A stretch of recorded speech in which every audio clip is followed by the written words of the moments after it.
Okay, guys, good morning. Welcome back. Had a good time, no assignment this week, but after I finish today, you will have an assignment, right?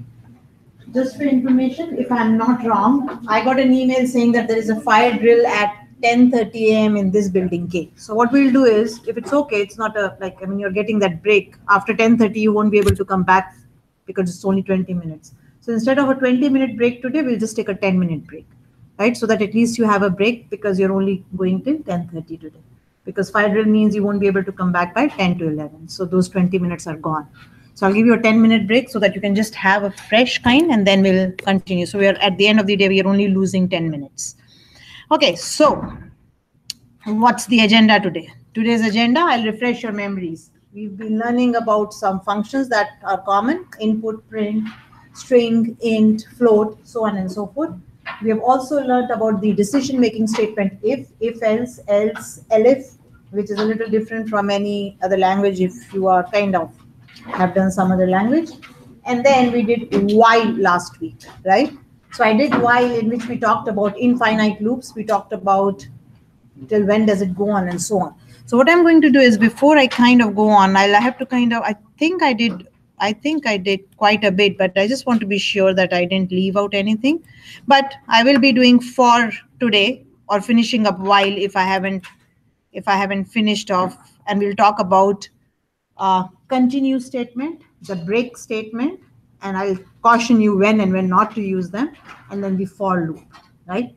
Keep in mind, we are using, by default, we use functions like input or, like out print without even importing any other package. So let me tell you what we'll talk about today in terms of importing. So remember, like in a library, when you go to a library, you have many books. Like I'm talking about a real library, right? So if you would like to look in books for computer studies, you go to the computer studies section. If you're interested in looking at communication books, English books, you go to that. If you want to read some fiction or non-fiction novels, you kind of ask and you know what sections are so that you exactly know where do I need to go. Similarly, every programming language gives you a huge library, right? The richer the library, the better the language. Because then what does the library contain? It contains functions that you don't have to write yourself because somebody's already written them for you. So we will also learn how to import a certain section today, right? Called packages or whatever you would like to call it, however you want to understand it. And then how to use functions in those packages. Now, why didn't we import anything till now? How were we able to use the easier ones? Because by default, some packages, everybody needs to do input and output. So you don't have to import it. It's already imported by default. But if you need some special functions, for example, the random function or the exit function that I'll kind of show it to you today, and random that you will need in your assignment, then we'll kind of import some packages. Okay. So having said that, let me very quickly look at how much did we do till, or maybe just start fresh. It's just easier to start fresh. So we did a whiles, we did conditions, and the times table. Okay. Okay, not a lot, but not bad, right? So you know what the while is an iterative statement in any language. It allows you to do a certain number of jobs depending upon a condition. So while the condition is true, the body of the while loop is executed. And as soon as it is done, you're out. So as soon as the condition, so it depends upon the condition.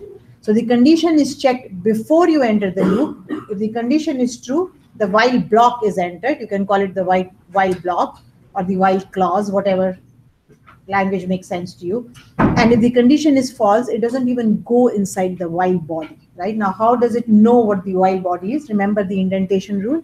Anything that is indented at a certain position away from while, whether it be 1 space, 2 space, or whatever, our indentation is 4 spaces, really doesn't matter, you can change it. That becomes the while loop. And then when you want to revert back to the normal flow of execution, you go back and then start typing at the normal call, right? So it's a rule in Python that indentation will tell you what belongs where. So that's a rule. So you have to keep that in mind, and that's not something that is available in many other languages, right? I've done many, but I haven't seen it anywhere else. So even if else, everything that has a clause and so on, it kind of works that way. So I had shown you an infinite loop. I see. I had also shown you a loop where you forgot to kind of, stop it. And then we also talked about off by one error, because sometimes you kind of want to say less, not equal to 10, and you're off by one. It's called an off by one error. And then I think somebody asked me to show the times table. So I kind of printed out the times table. And I said, if the number of terms is less than or equal to 0, we can kind of say invalid input and so on. And the program will just print it. Otherwise, it will show the times table. If you kind of look at this code, I can improve it a little using the while loop itself. If you force the user to give you a right value and then proceed, now you have that option, right? You say, what does the if statement do? The if statement just prints a message on the screen and says, okay, done. I can do anything about it. So it makes a decision. It says, if the number of terms is less than or equal to 0, okay, here is your message, else it will do the times table. Now, since you know the while loop, you can force the user to give a right value. So till the user gives me a positive value, I'll keep on going and I'll keep on going, right? So I'm going to show you how to use a while loop in some other form. So this program is coming from last week. It's program 4 while_py. I'll kind of just put the loop here so that you can see it, and then I'll start fresh another program, right? And this will again go back on Blackboard. So if you don't have it, pick it up from Blackboard and we'll go. So notice here how I ask for 2 inputs. One, the number, which can be positive or negative. I don't care about it, right? But the terms I care about. The terms I care about. So now if you wanted to force the user to kind of say, oh no, you have to give me a times value which is greater than 0, how will I do it using a while loop? So you'll say, oh, I've already done that. I've checked here. But remember that check is an if statement. So if it is less than 0, it will say it is less than 0. And that's it, done, right? So it will kind of continue to go forward, whatever, if there were more statements, it will just continue to do those statements. But how to use a while loop to enforce input or right input or valid input.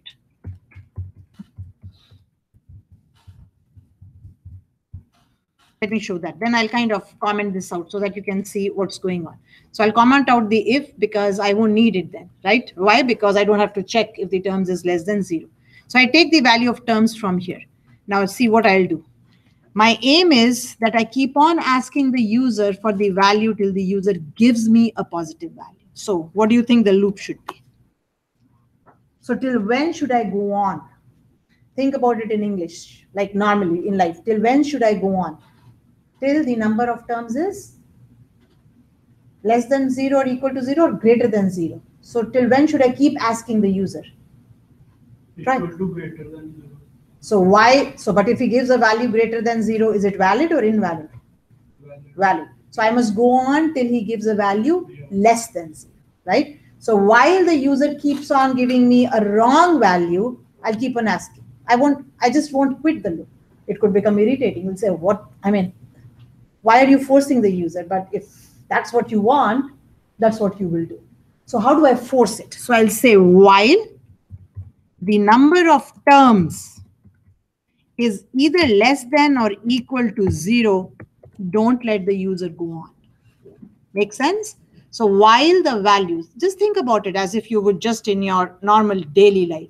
So while it is not 7 a.m., keep sleeping, kind of stuff, right? So you're saying while the number of terms is less than or equal to 0, keep asking. So what I'll do is so that the user knows, I'm going to print a message.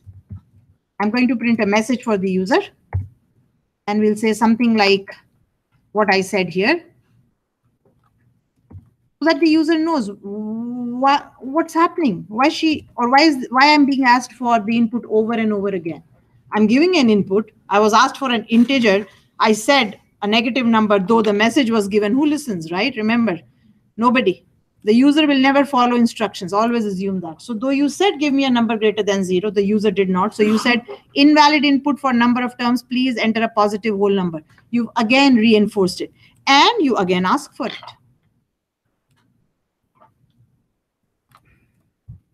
So what will happen is You can't come out of this while loop till the user gives you a number greater than 0. So what have you forced? You have forced validate. Is it necessary? No, not necessary. It depends on what you're doing. It's your program, right? If all you want to do is give a message to the user and say, oh, that's it, you don't get an answer, that's fine too. But if you want to enforce the user for a positive value, see that you do it. See that you do it. And that's exactly what I've done.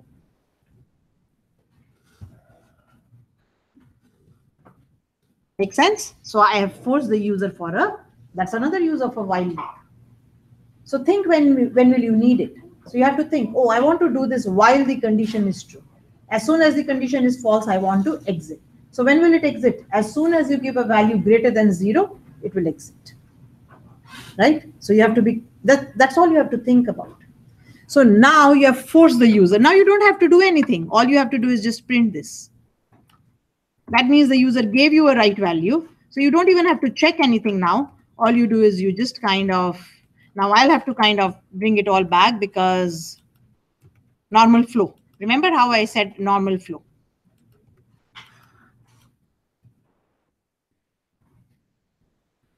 So now the normal flow goes on, like as if nothing happened in the sense. Of course, what happened is you forced the user to give the right input. So what I'll do is, we did it with the if. I'll show you with both. You'll see the difference, right? So if I give a negative value, it will say invalid input, and it won't do this if I don't have the while loop. But now that I have while loop, which I didn't have before, you will see the difference. So I'm going to take this if, and I'm going to, just for the heck of it, I'm going to comment it. So the if is there. The if worked fine. We did it last week. It worked perfectly fine.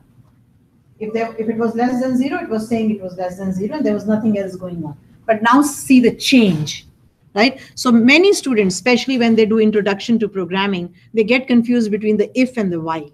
They can't kind of see the same. I'm making a decision in both cases, but there is a major big difference. If will check once, and that's it, done. The job is done. While also checks, but if the condition is true, it kind of goes inside the loop and repeats the loop till the condition becomes false. So there is a difference in how they work. They both work with conditions, whether it be simple or compound. So let's see how this works now. How I force the user to give me a right input. Okay, so let's try this now. So F5. Uh-oh, invalid syntax. What did I do? Must have done something. No, I don't seem to have done. What did I do? And sometimes when you can't see anything, it's just some control character you've pressed. Okay, so I'll try this. And it came up with one of the students the other day, and it was looking perfectly fine, like mine is looking. I thought I put a semicolon there. I haven't. I have a while. Am I missing something before that? No terms. While less than equal to 0. Doesn't seem like anything is wrong. Let's try it again. And let's try again. Invalid syntax. It's saying, still saying invalid syntax. Can you see something that I don't see?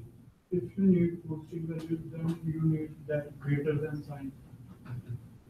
No, it's saying invalid syntax. It's giving me a syntax error. It's not. We are not even talking logical yet. That's strange. What have I done that's giving me a syntax error? Maybe there's something wrong with this line. Let's try it here. Something is wrong somewhere for sure. Did I do something here which hasn't? Did I close my things? Just you have to be careful with the. That is really strange, right?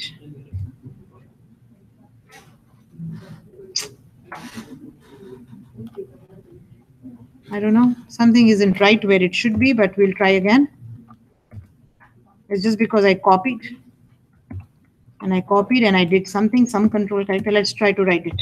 Print, because I don't see any syntax error, times table of. Maybe when I got those 4 characters extra or something, because I don't see an error at all. You notice something that I'm not seeing sometimes because you're writing on your own, you don't kind of pay attention. I don't see anything.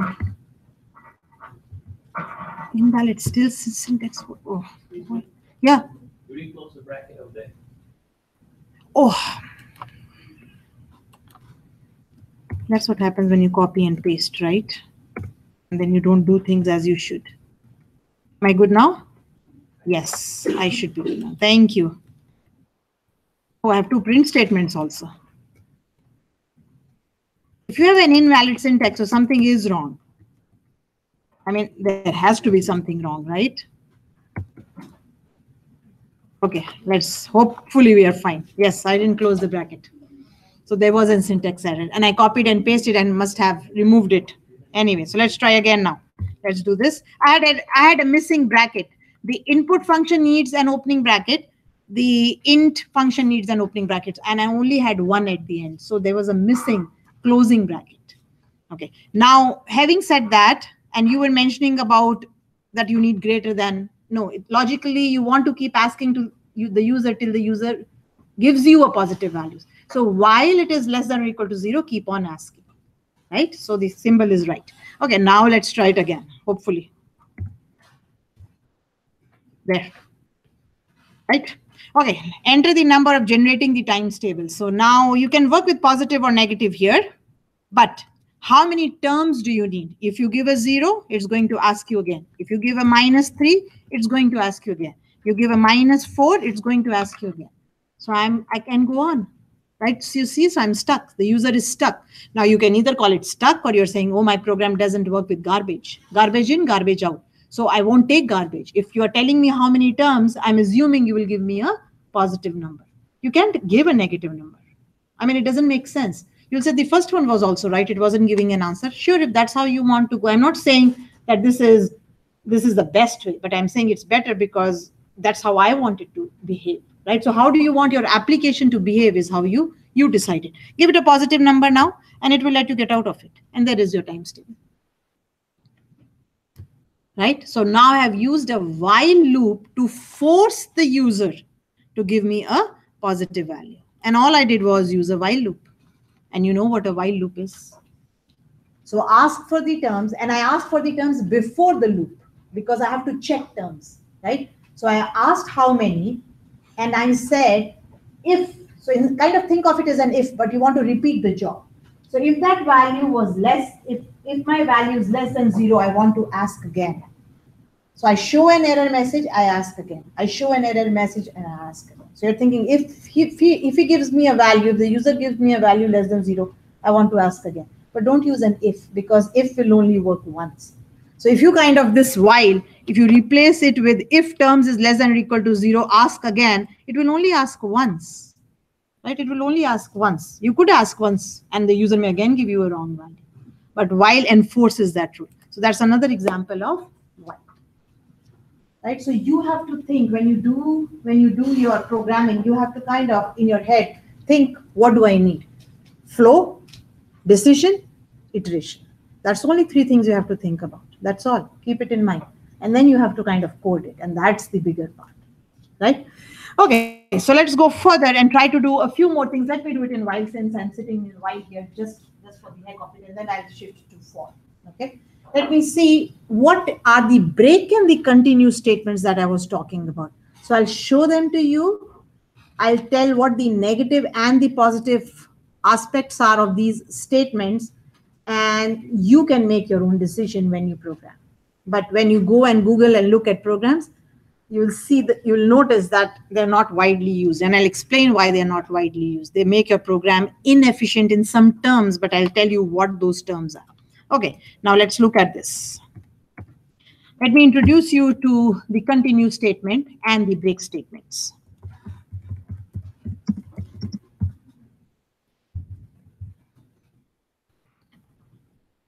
I don't know what else to call them. They are statements, right? Okay. Very silly thing, but I have to show you what it means. Let me try to again print some numbers like I did before. Remember how I printed some numbers here? While the number is not equal to 11, print it and then go to number plus 1. I just try to print some numbers and I want to miss some numbers. I'm just doing it for the heck of it. So let me print some numbers. And it may not be the best example because there is a better way of doing it, which you will learn in 4. So let's do this. Since I've said you can do it this way also, I'll just do it this way to show you it works. So I'm saying while the number is less than or equal to 10, so what I'm doing is I'm going to print multiples of 2, or if you know what even numbers are.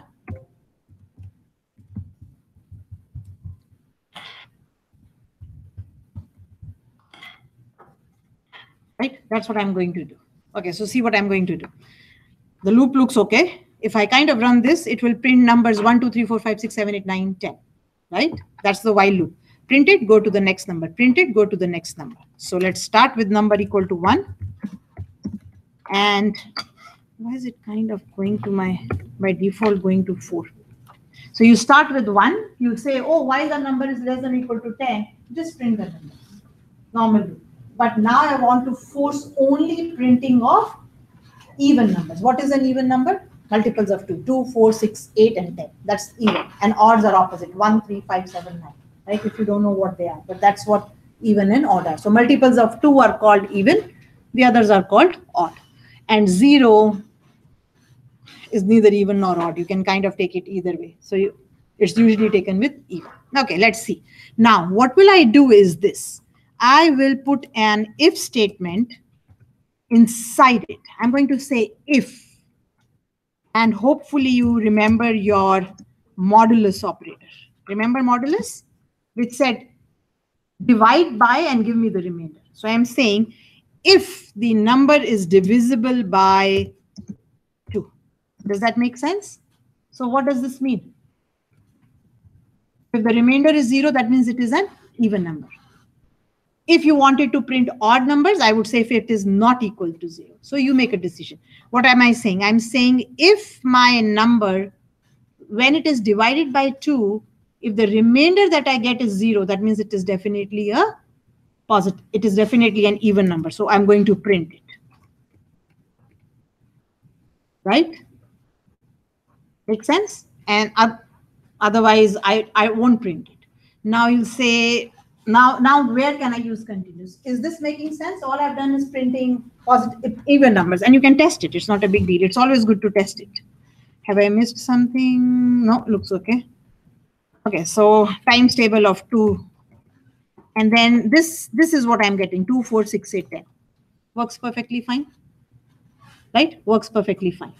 Nothing wrong in it. Now I'm going to show you the use, not the use. I mean, I could do it another way, but anyway. So if it is not an even number, I just want to continue.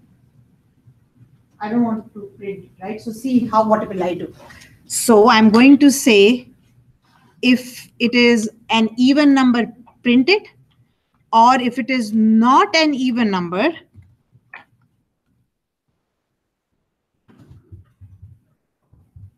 and notice what I'm doing. I'm going to take this out of my if. Look what I've done. I've kind of just reversed the position just to show you the continuous statement. So I'm saying if it is an odd number, continue. Normal continue. What will continue do? Continue will ignore all these statements in the rest of the while and go back to the beginning of while. That's what it does. That's what, like normal continue. So what does continue do?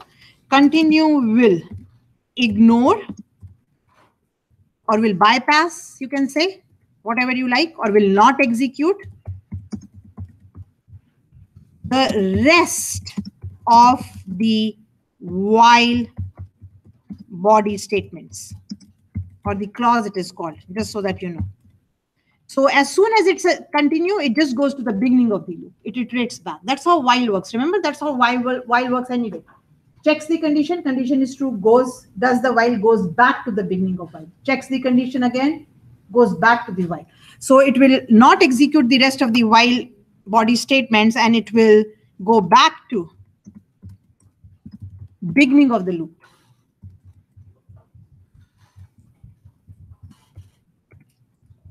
That's what while does. Oops. So what I had written before worked fine. I showed it to you. I said print only the numbers that are even. I've just changed it a little here to show you the continuous statement. And all I've done in my continuous statement is I've used my while.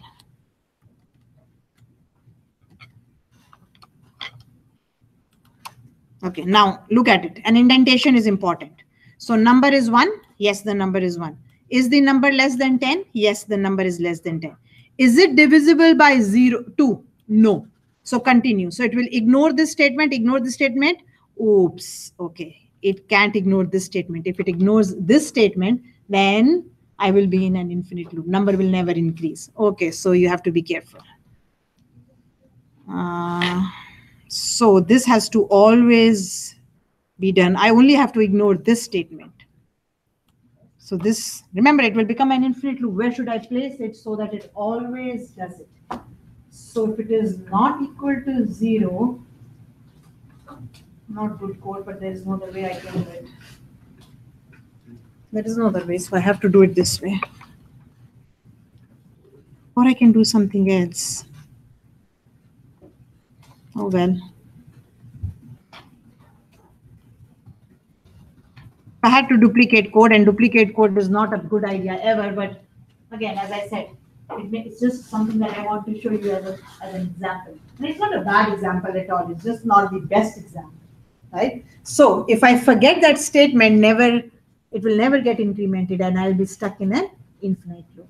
So what am I doing now? So if it is an odd number, I do increment number, but I continue. I don't print it, right? I don't print.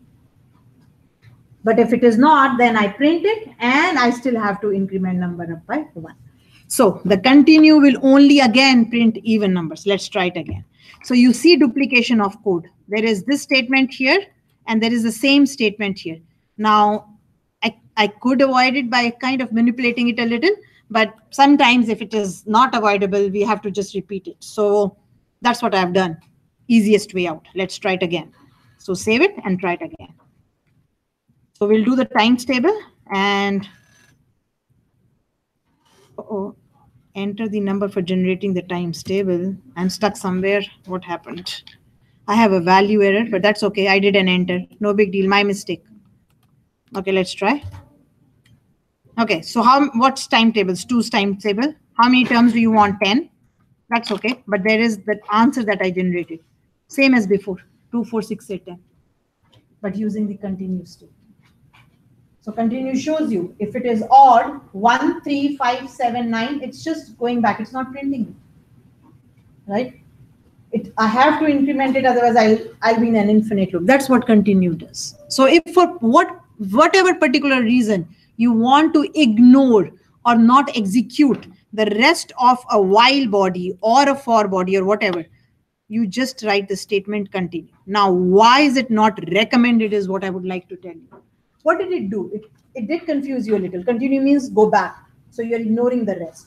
And again, go back and you're ignoring the rest. So it's like a go-to statement that's not very clean and clear, which I could make very clean, and I did it for you. I said if it was equal to 0, print it. I didn't have to use continue at all. I had written a very neat loop without using continue. This works. The previous one was also working without continue, and therefore, this is a good example of showing you why I don't need to use continue here. What is it doing? It's kind of confusing the programmer or whoever is reading the code to say, oh, why is it taking it? It acts like a go-to statement, which is highly recommended not to be used in programs, right? And the go-to statement was a valid statement when programming started because it was so easy. Oh, if this, go to there. Oh, if this, go to there. So it was so confusing that it became almost a rule that write go to less program. And research proved it. And actually, that was my topic of PhD when I started it, that I wanted to show what was efficient and what was not. Unfortunately, I didn't complete it, but if I can find those 2 papers that I wrote, which were published, I proved it that writing go-to statements in code was not good. It decreased the efficiency of your program. and therefore go to less programming. And I have no clue why, again, modern languages kind of brought back these statements like continue and break back into their code. So I don't know. I would never bring it back. They were go-to statements. Programmers avoided it. The new programming languages again give you those statements. So for what reason, I don't know. So the same code, so that you know that I could write neater code without the continue. So I'll caution you. It's, as I said, it's been proved. Read about it, right? The continue statement should be avoided if it can. I mean, in some cases, you have to just say, oh, I just don't want to do this value. That's okay. For efficiency reasons, it has been proved. It's like a go-to statement. That's what it's like. It's like a go-to statement, right? So it should be avoided. And again, as I've said, it has been proved that it does confuse the programmer. So I can write the same code that I did without the continue, and it will still work. There's nothing wrong in it. What did I do before? I said if it is equal to 0, print it. And I can completely take out my code. See, neat and clean. And so easy to understand. So while the number is less than or equal to 10, if it is an even number, print it. Otherwise, don't do it. Just increment it and go back. So notice the difference between the two. And if you can avoid it, please avoid it. Right? Just avoid it. Avoid continue statements. But it is available. So my aim was to show you that if you need to, that's how you use it. Okay? So that's one continue statement. So you know what this statement is. All it does it, wherever it sees a continue, it kind of ignores the rest of the statements in the loop and goes to the beginning of the loop. That's what it does. And of course, it's only used in loops. Where else will you continue? Like, you know what I mean? Like, it doesn't make sense to use a continue anywhere else. And usually it will occur with an if statement because you're making a decision. I want to continue if. So like for me, I want to continue till my class does not end. Or today, what do I want to do? If there is the fire drill alarm, I want to just break my class and go. That's another option. So we'll see the break. So as I said, sometimes you may just need to use it. But here is an example. So just to show you that it works, and because it was a little confusing, and not confusing, it was just not very neat. I kind of put this. Sometimes it helps to put a break in your print statements, then it kind of makes it easy to read. So I'm going to show you again that it does work. So which times table to, I always do this. I press and enter too fast. Okay, slow. Okay, times table 2. How many terms do I need? 10. And here is the 2, 4, 6, 8, 10 when I use the continue statement. Here is the 2, 4, 6, 8, 10 when I did not use the continue statement. It's the same thing. I get the same output. But definitely, hopefully, you can see which code is more clean, right? So definitely the second code that I wrote is more clean. So that is for your information. My aim is to show it to you. Now let's look at the break, right? I just gave you an example. So I may need to break sometimes. I just want to come out of the loop. I'm doing something and I say, oh God, I have the fire alarm. I have to leave the classroom. So I have to break. I just have to break for some particular reasons, right? So what is break? That's exactly what it is. Just break the loop. So it's silly, but you may need it sometimes. You'll say, why did I not think about that condition? And again, it's been proven that you can work without the break and you can write cleaner code, right? So let's try to write cleaner code and unclean code and prove it to you. Okay, so let's do this again. Again, let me print the first 10 numbers just because I'm doing it and I don't have to. Let me just print the first 10 numbers, but I'm going to do something silly using break. Right? I'm going to write a while loop. I'm going to take a number variable again. I always initialize it to 1 because, of course, it has changed, right? So always start fresh if required. Definitely my number has changed and I want to come back to 1, so I change it. Okay, I write a while loop, and if you remember, this is an infinite loop. It's an infinite loop, will work forever. But what I'm going to do is this. I'm going to say that if my number is equal to 11 or is greater than 10, whatever you like. What am I going to do? I'm just going to say break, get out of it.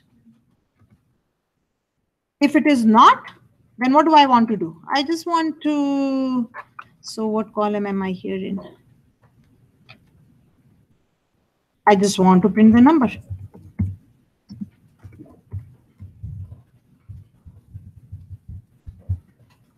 No, one extra. No, I was okay. Right? So again, let's look at it. I start with number 1. If the number is greater than 10, I break. Else I print it and I go to my next number.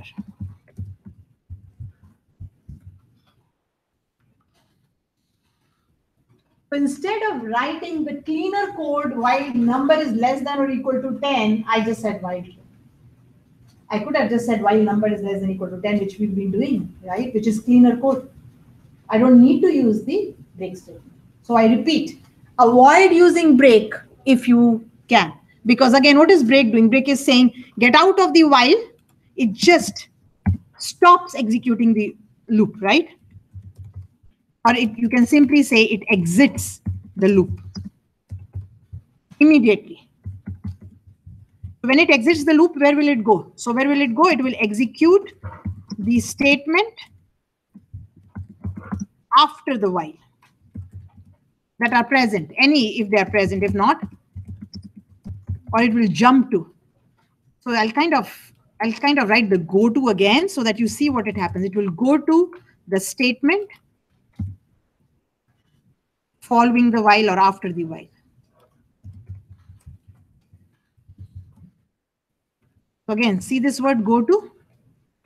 It's kind of, that's what it does. It just goes out of it. So again, should be avoided. It's again go to programming. So it confuses. Now in a small loop like this, you're saying, no, it doesn't confuse me, I'm good. But think of more. You could have nested loops inside loops and inside loops, and you're saying go to where is it taking? So you have to kind of read and say, oh, it takes me out of this loop. Oh, this is taking me out of this loop. So it could be confusing. So that's, again, you can write cleaner code without the break, and all I can, which we've seen 1,000 times, you've seen it before. So the cleaner code will be this. And I'll again emphasize, please avoid break statement. It's like a go-to statement and decreases efficiency. More than that, I mean, I can't prove it to you just sitting here. So what will you do? You can write cleaner code. We just wrote it. That's really strange that it's kind of, this is, okay, so let's write cleaner code. And we know how to write that cleaner code. We wrote it, so we've written it so many times. You can start with number equal to 1. You can say while my number is less than or equal to 10, keep on printing the number and increment number up by 1.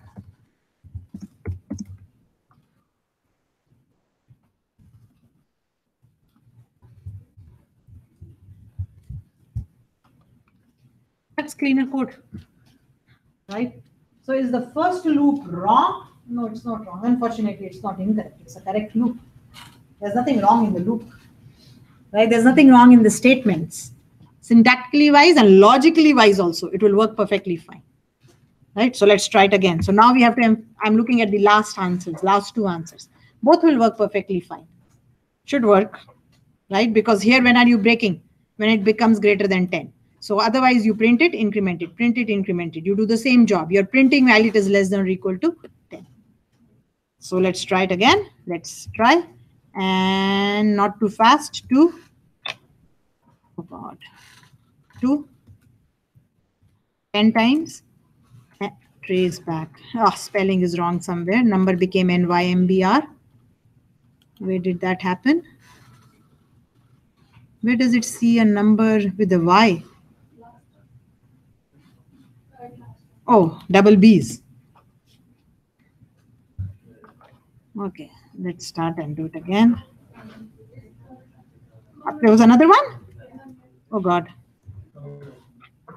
Trace back. Number is less than or equal to 10. It's in the while error. Okay, so let's try to, you know what, I'm going to clean this. It's kind of, what was the restart thing? Restart shell. Oh, that's all it does. Not very clean anyway. Okay, let's go back. Somewhere there's another one. Oh, there it is. So that's another mistake I made. Anywhere else? Number misspelled? No? Okay, let's try it again. F5. Okay, so times table of 2. Show me 5 terms. And the answers are here. 1 to 10 is the printing I did. Twice. I did it twice. One with my break statement and one with my normal key. So it can be worked. Right? Worst come worse. If it cannot, you have to use it. But don't make it a habit of using it. Only use it when there is no other option. Usually breaks can be avoided very easily because whatever you want to do in break, you can always put it in the condition. So you're saying if this condition becomes false, get out. So I kind of did that, right? I said, while this condition is true, keep on doing it as get out. So it can always be done. In 99% of cases, you can avoid break by taking when you are breaking and adding it to your condition. It could become a compound condition, but any of the condition becomes false, it will come out. Use an and do, right? So avoid. Okay? Okay. Lastly, just so that maybe I'll do it today. So I'll save this and I'll put it back on backboard. So let's start fresh now. So today, it's not that you haven't learned new, you've learned the break and the continue statements, which are new, but now let's do the for loop, another way of iterating.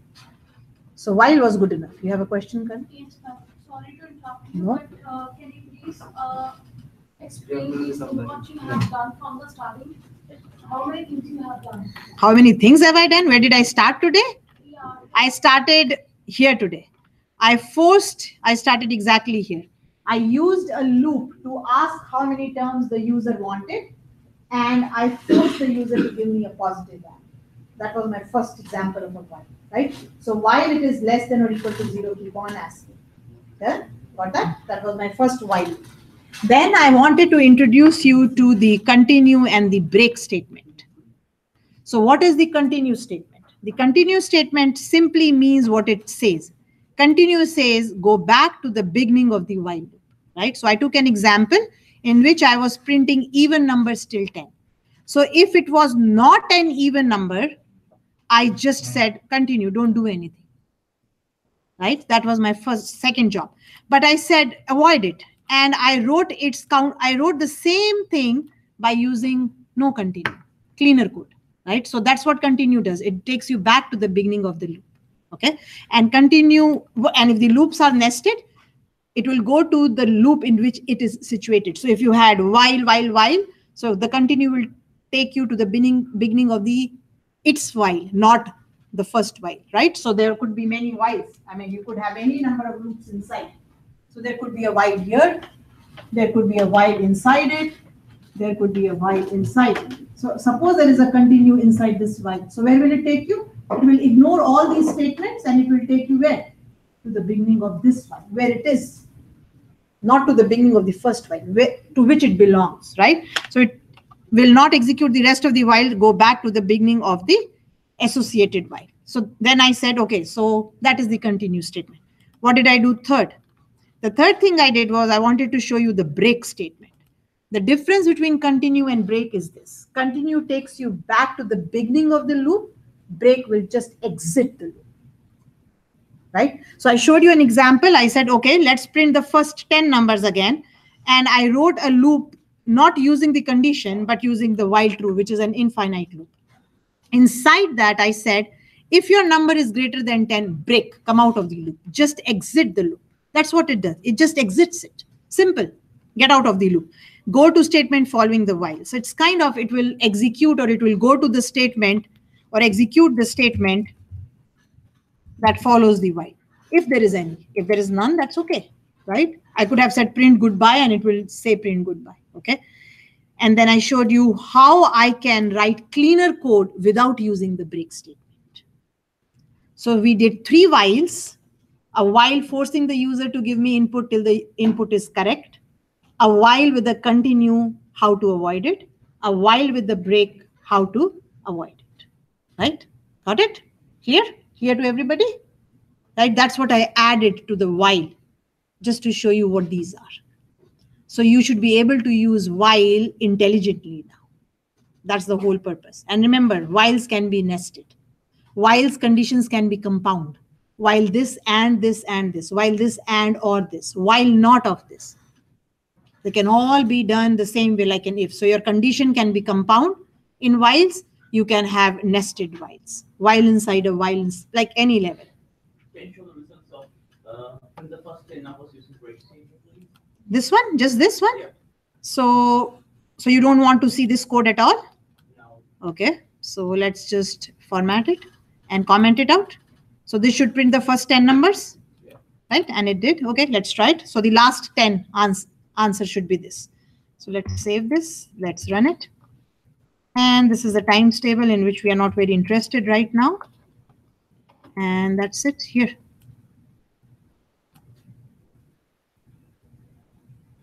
Yeah, okay. If we still are kind of confused, let's do this. Let's put a print statement here so that you can see that what I'm saying is right.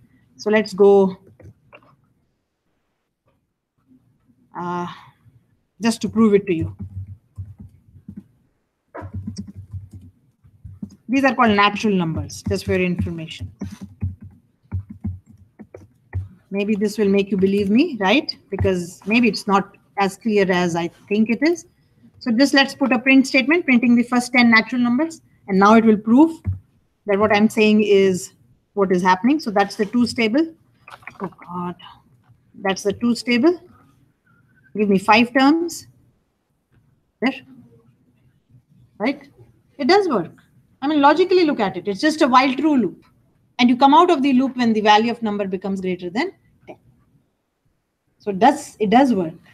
And all you can, every time if there is anything that kind of you'll say, oh, I don't maybe understand what she's doing, take a print statement.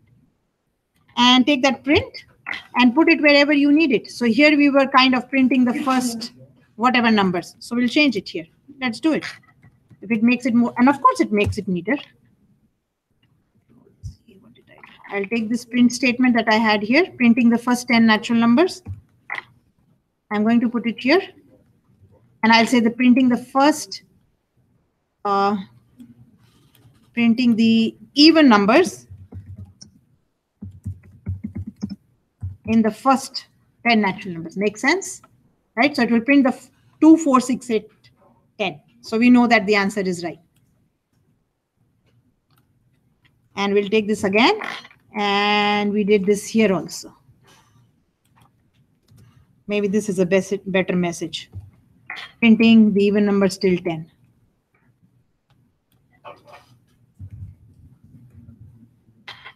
So putting a print statement before everything will kind of prove to you that it works.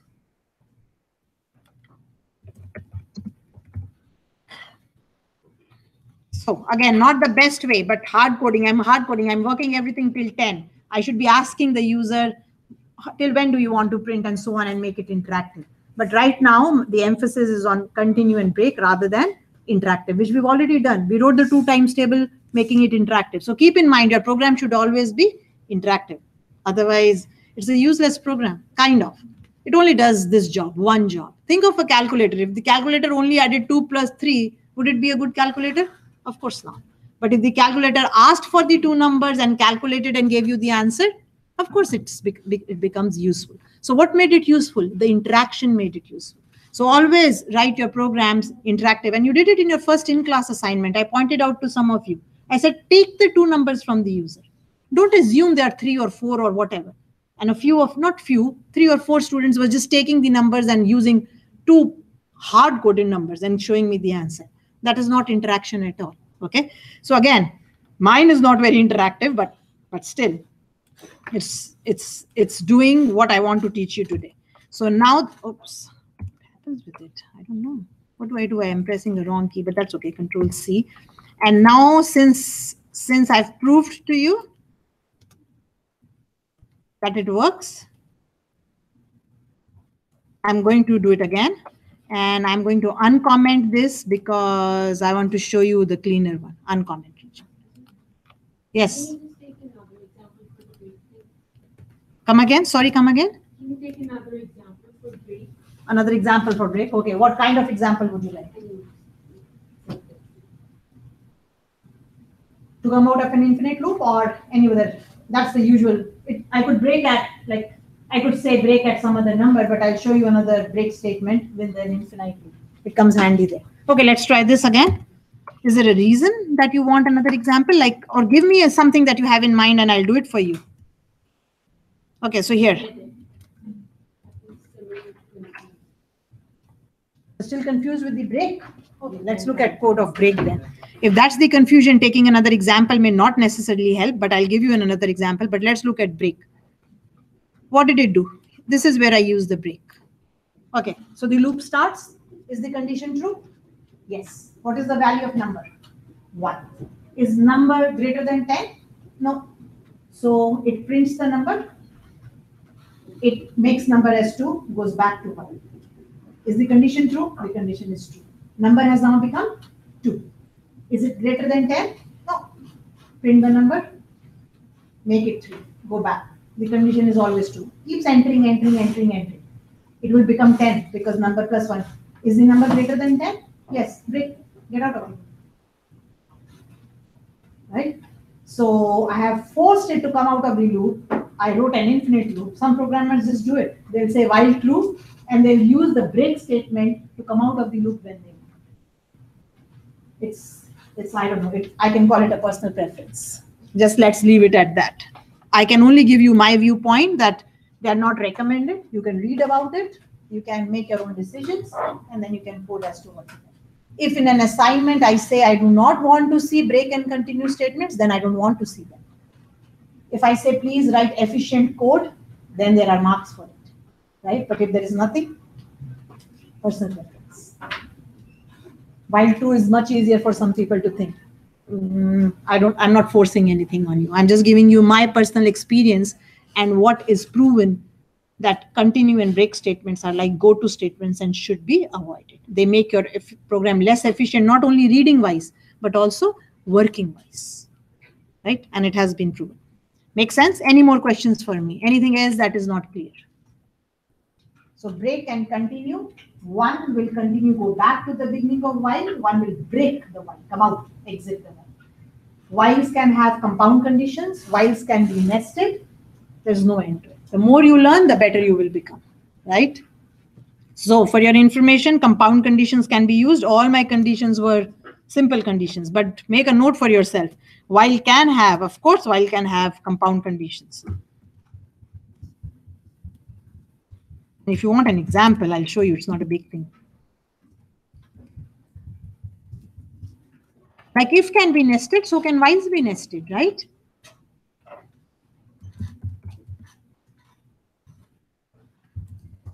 While inside a while, you can do it. It's no big deal at all. If you want, I can just show it to you. I'll just write some loops, like silly loops, and do it for you, right? So we did it actually. If you kind of think of it, we did it in times and so on, and I'll show it to you. I'll show you a nested while here. The same that you did with the times table, I'll kind of show you that how it works. That's what you did in the first one also, but I mean a little differently. So let's write a nested while if it kind of helps you. What should I do? Let's take some input from the user.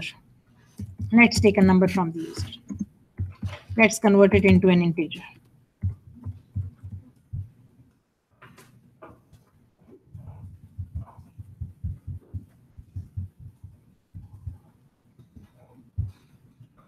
Right. I take the input from the user and I say, please enter a number. I'm just kind of making it a little interactive. Now, what can I do? Like you did with times, something that times table or something different. Okay. So while this number that you've taken is greater than 0, so it's a positive number.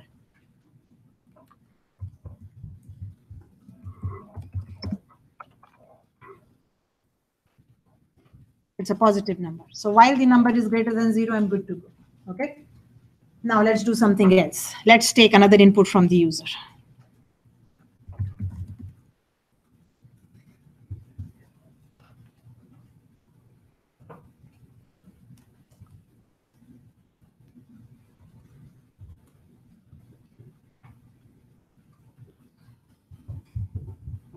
You can do the same thing. You can say whose times table do you want, and it will work that way. It's not a big deal at all, right? So it says please enter a positive whole number, and while the number is greater than 0, you're doing it. Then you're saying please enter another positive whole number, and then you're saying while that number is greater than 0, do something. That's a nested while. I mean, it could be anything silly, but to show you an example, right? So I have a while instead of while. Now, what do you want to do? Let's do something. What do you want to do? While it is greater than or equal to 0, let's print it. Let's print what? Take your first number. Yeah, take your first number. So take your string, take your number, and multiply it by times. Oh. And we have to print it. Oops, we have to print it.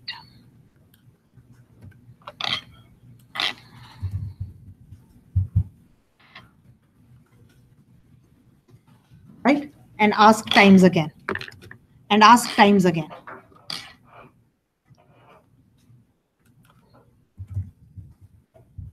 Oops. I'm going to kind of copy this.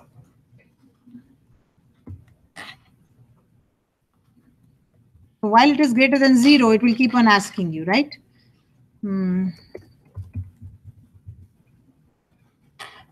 I could use the same message. Why even write it?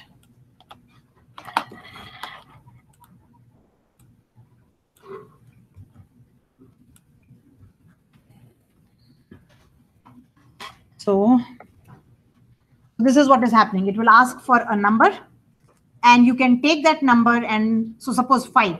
So 5 multiplied by 2, 5 so you've taken one number and you can multiply by whatever you like, as long as it is positive. Okay. It will keep on doing it. As soon as it becomes negative, it will come out of this while, and you can ask another number. Let's change messages, because otherwise it will be totally confusing. Okay, please enter a positive whole number for the base. Base means with which you want to multiply. So 5 is your base. So 5 into 1, 5 into 15, 5 into 16. So 5 becomes your base.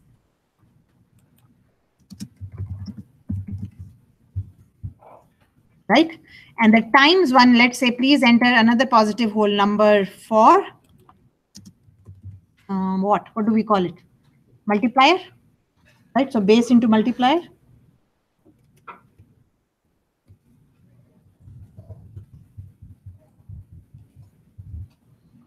This way you can see different messages. So base is 5, I give my multiplier. If I give 1, it will show me 5 into 1. If I give it 5, it will show me 5 into 5. If I give it 10, it will show me 5 into 10. It will show me the result, right? So let's kind of write that result here so that you can see it, what I'm trying to show you in terms of number. So I'm going to take the string of the number. I'm going to write multiplication sign, concatenate it with the string of your times, concatenate it with equal to, and then again concatenate it with the answer. And it will please enter another positive whole number for the multiplier. And you can add this to exit, or to give a new base, just give a negative number, right? So please enter another positive number for the multiplier.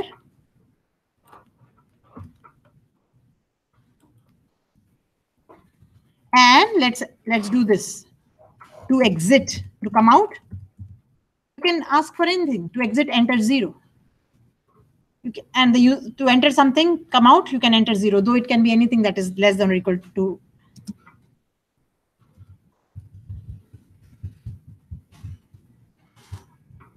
Okay, so here is a complete message. Let's see what I've done, right? Let's save this. Let's read it first and then see what's happening. Okay, let's do. I've shown you what have I done. I ask for a base number from the user. I ask for the base number.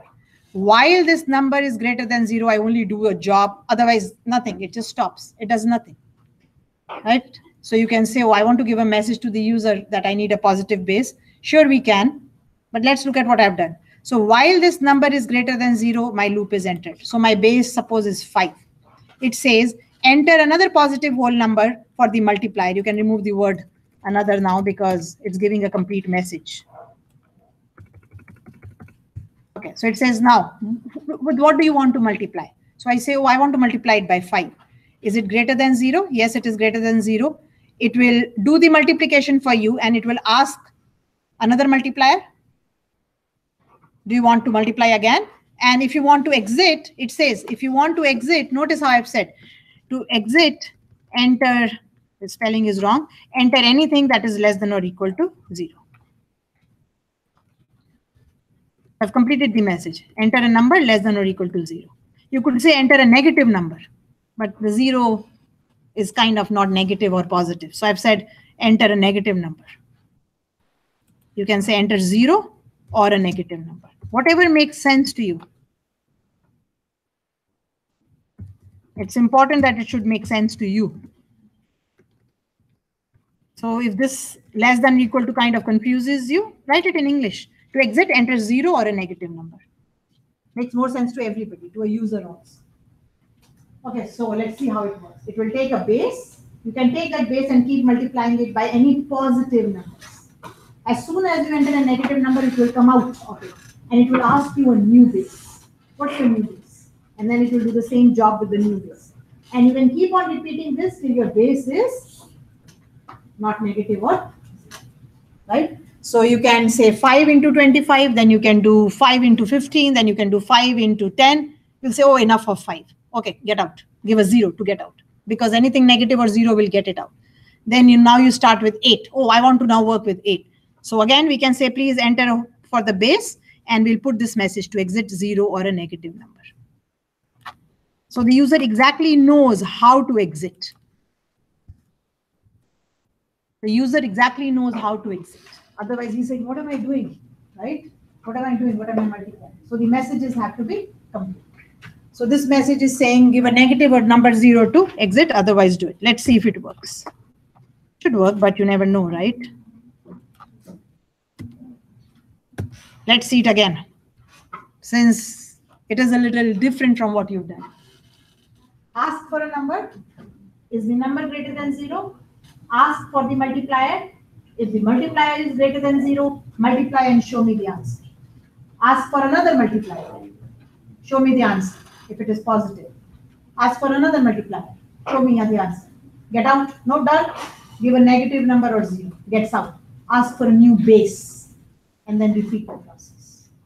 That's a nested loop. Right? So there's a loop inside the loop. So one base can be multiplied as many number of times as you like with any number, any positive number. I had to choose a condition. So I just said greater than or equal to 0. Right? And then I ask a new base and then do the same thing. I ask a new base, then do the same thing. If you want to say stop when the base is 0, you could do that also, which means, oh, 0, I don't want to multiply 0 by anything. You could have made that instead of equal to 0, you could have said when it is equal to 0, stop. That's your stopping condition. So you can decide whatever stopping condition you want. You can multiply a number by anything. I just chose this conditions. Let's see how it works. Okay, let's save this and let's try it. So I'm not paying attention to the rest of the code. The rest of the code was already working, right? Okay, so 2 times table, 5 terms. Here is where my question starts. Here is where my question starts. What's the base? So let's take 5. Okay, it's positive. With what do you want to multiply it by? 2. Answer is 10. Do you want to multiply by something else? Yeah, let me multiply it by 7. Answer is 35. Do you want to multiply it by 55? Sure. The answer is 275. Job done? No, nothing more. To exit, enter 0 or negative number. Let's enter 0 because 0 is more intuitive, but anything will do. Messages should be complete. Now it says, okay, now give me the new base. Let's take 8. Repeat. What's the multiplier you want to multiply it with? 2. 8 to the 16. Do you want to give another multiplier? Yeah, let's do 6. 8 into 6, 48. It's become an interactive multiplier. The only thing is it's working with positive numbers. I mean, I just chose to work with. So it's a positive multiplier. Any number multiplied by any number, as long as both numbers are positive. That's a nested loop. A loop inside a loop. Right? So that's an example. And to exit, again, give a negative number or 0. And to enter, oh, it was greater than, it has to be negative. It has to be negative. So while it is greater than 0. So while it is greater than 0, so to stop, you have to give, you either enter 0 or you enter a negative number. So now the only thing that was a little untidy, I'll put a colon here and give a blank. Put a colon here after the message, give a blank. It's because it was kind of congested, right? Just to make it neat. So give a number. While that number is greater than 0, it will work. As soon as it becomes less than 0, it will stop. Job done. Right? Job done using a nested loop. Because if you don't pay attention, then you won't understand it, right? And then repetition won't help. So again, a colon and something, a colon and something. There it is. Make my messages neater. Right? And neatness improves your, it does improve it. You will see that it does improve it. So 2 and 5. Okay, so please enter a positive whole number for the base. 5. What do you want to multiply it by? 2. To exit, give a 0. No, I'm not. 5 into 5, 25. 8, 55. Enter 0 or something to exit. It's exited the inner loop, the times loop. It's gone back to the base, new base. What is the new base? 7. Okay, what do you want to multiply it by? 5, by 7, by 9, by 19. Let's stop it. 0. Uh-oh. Why isn't it stopping at 0?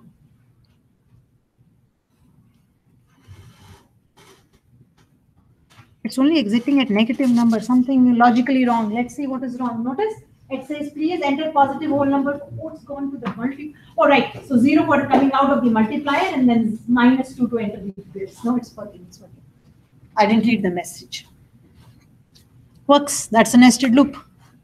How many levels of nesting can you do? Unlimited. You think about it. So I want to do this while a condition is true. Say, can I kind of combine them? Sure, you can combine them. You can use an and combine them. But then you'll have to ask both numbers together, check the condition, and then ask both numbers together. So now let's convert it into a compound condition.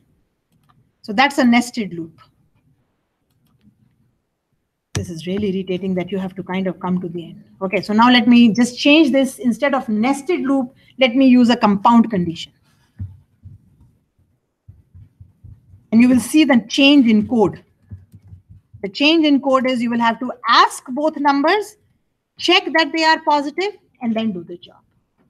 You will say, that's fine for my application. Sure, if it's fine, that's how you work with it. So which is right or which is wrong, it depends on the application. What have I asked of you? What application are you writing?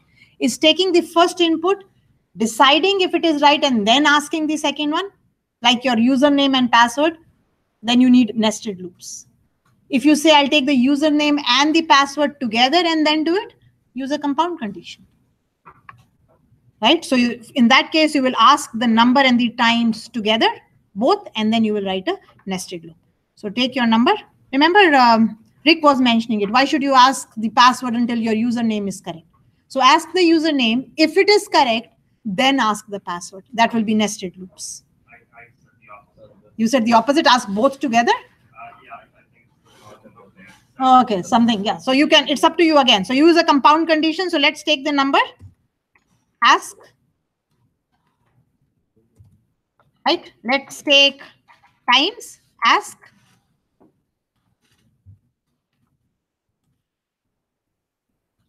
We've asked both your inputs. So both my inputs are ready now.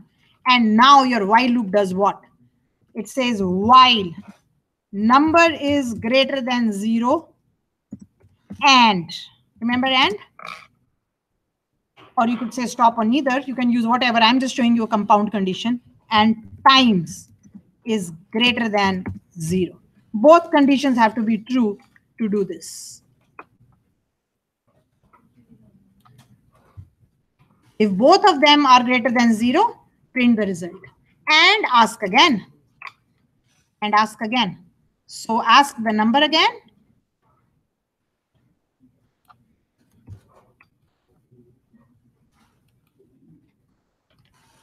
Ask the number again. So you'll say, oh, like it's every time if I have to do 5 multiplied by 5 and 10 and 15, why are you asking me the base again? The base remains the same. So it's not better than the first one. You have a base and you want to multiply by as many, that was better. But here you are asking again. And then you are asking the times again. It is irritating in the sense it is asking you more than number of times as it should. But you decided to go that way.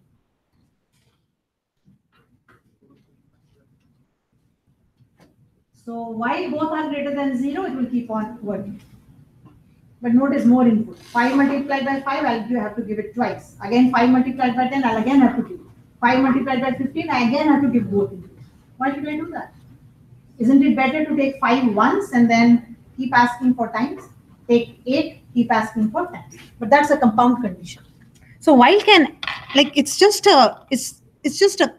just needs a condition. Whether that condition be simple or compound really doesn't matter. But notice how inefficient it is. You are giving more input. You're giving more input because it keeps asking you the same stuff over and over again. And you have to enter the same number more than once. So let's try this. So again, let's for now only concentrate on this. And I'll because just so that it doesn't keep me asking more than once, I'll comment this nested loop and use a compound condition. Let's try. Okay, so the 2 times table has been on for quite a long today. Okay, so please enter a positive number for the base, 5. Multiplier, 5. Answer is 25. It again asks me the base. So even if I have to keep it 5 again, I have to enter it again. And then I want to multiply it by 8.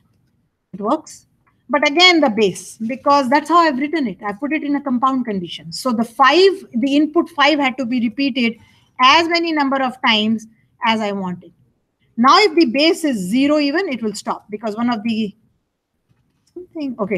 it's because it's inside the loop. So you have to give it. Really doesn't matter. Now it stops. Which one was better? The first one was a better solution because if I want to do multiplication of a number with any number of numbers, I only ask that number once. And then when you change your base, ask again. Change your base, ask again. So that was a better solution. So again, you have to decide. Who decides? The programmer decides. So that's the difference. That's more efficient. That's less efficient. Why? Because I showed you, I had to give my input as many number of times, irrespective of the same base.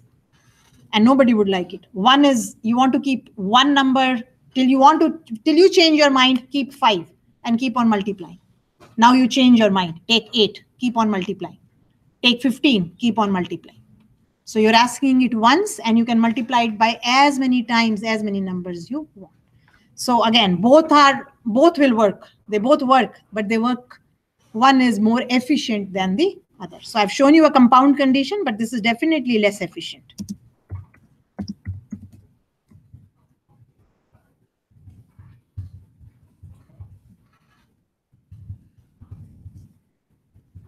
For the same job, right? For the same job. Of course, you can't say less or more unless you're comparing it doing the same job. So you can uncomment it just to see that everything is okay, and it should be okay. So I'll format it and I'll say uncomment. And of course, you can run it and see that it works. It will work. You can make it better. You ask for a positive number here and you say if. I only ask for time with this one. So you can make it you can make your program You can keep working on a code till you have it perfect. When you start, of course, it is not perfect. It will never be perfect when you start because you'll think, can I do this? Oh, this will make it better. Why do I even ask? Oh, this will make it better. And therefore, it's steps. Right? So at the end of the day, when you give me your code, I'm looking for good programs. So that should be your aim at the end of learn. Not necessarily right away because it's an introductory course. But that's what it is. You want to be efficient. And how do you do it? Practice and practice. Okay. So we'll take a break here. Today the break is only 10 minutes. As I mentioned before, there is a fire drill today at 10:30 and we will have to vacate the rooms. I'll have to vacate this room, the K building. So, and of course, you're not coming back after that. So 10:30. So we'll take a break for only 10 minutes today. So I'll see you at 9:30 again. Okay. Yes. Sorry, can you say what the in-class activity? I have no clue what will go with 1 hour. I want to do 4 also. So maybe it will become a take. Okay, Like, I don't know, like what will happen just because of that 20 minutes. I want to do 4 also. cool. I just wanted to know in case I have to leave or whatever, I don't want to miss percentage of my grade. Yeah, whatever works. I'll see.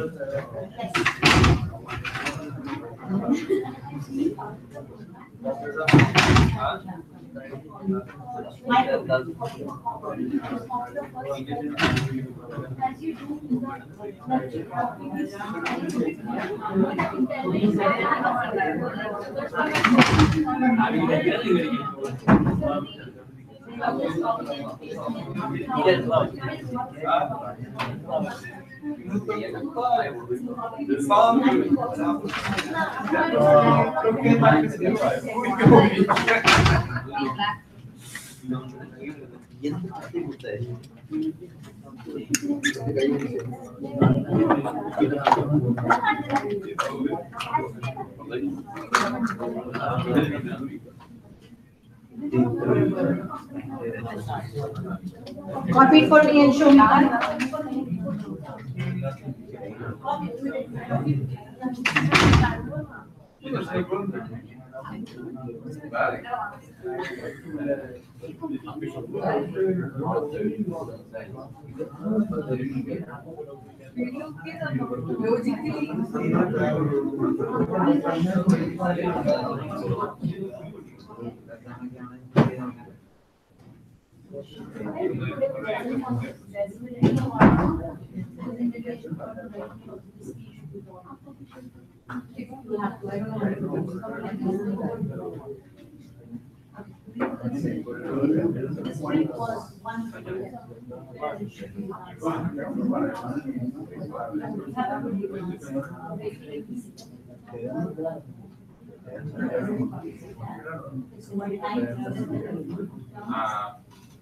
Show me the answer and all three of these belong to the mind.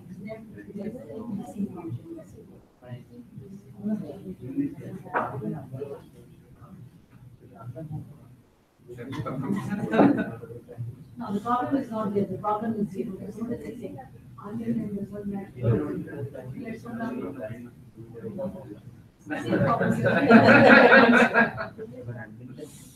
You're all three siblings, they're sisters. They have to come together. Right? So all these three statements belong to this life. So they have to come together. They have to begin with the same order. That's what it should be. So now let's look at what will happen. Now, okay, what are we doing? They're saying predict something and then we want to ask again. So this term, you start reading the notes, you have to decide which is. Do you want to ask the question again? Why it is less than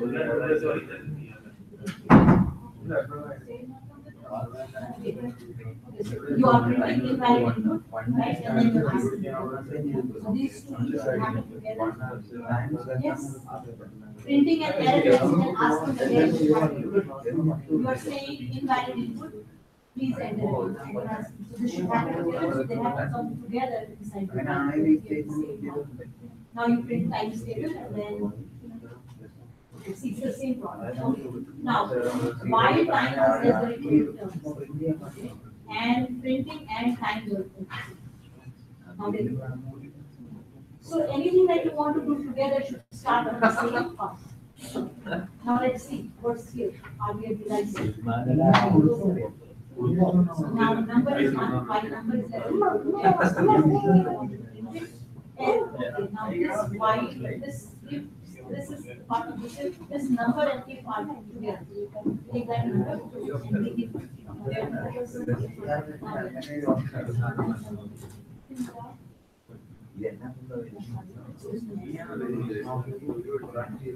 Anything that has to be done together has to start from the same point.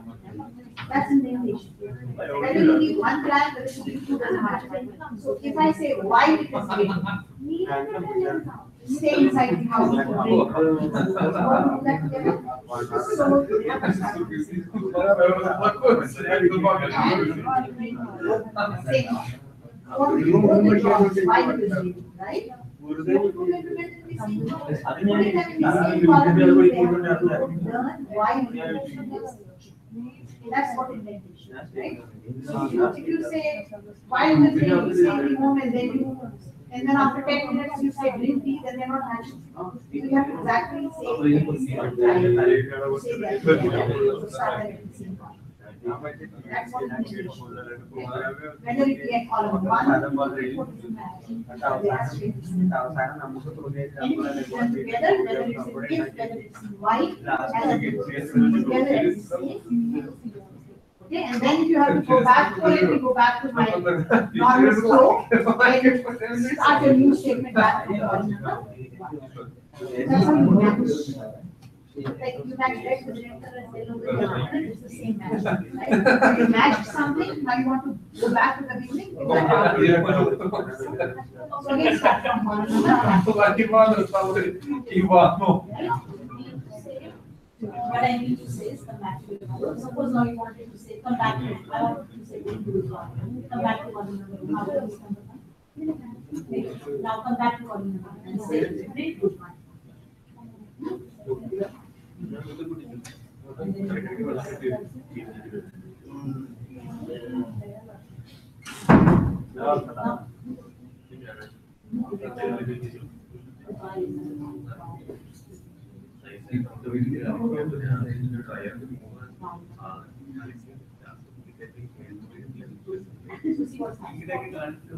Okay, now see what is happening. First understand what is happening. Number is 1. Y number is 0. What happens at the right? And there is this number. Both these are at the same point. These two will happen while both of these will happen. Inside the given which statement will happen if right? Now, when the condition becomes false, you have to get out. And when it gets out, this print statement is not a child of this one, and it is independent. And so you will have to. So what is indentation? Anything that belongs to this is indented. Anything that belongs to y is inside the y.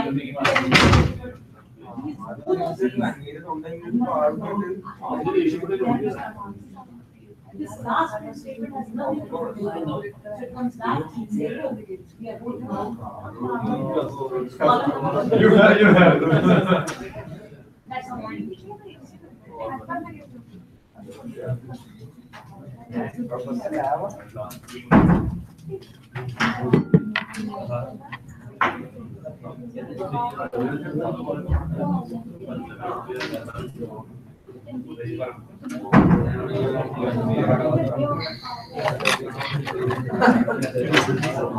When is the next assignment? I don't know. I have no clue. I'll tell you when it comes on Blackboard, it will come on Blackboard. The first assignment was of how much percentage? Maybe 5 or 10, I don't know. Like the semester has just started, right? How many we do at the end of the day, we will know. When All the assignments are in class. not necessarily, right?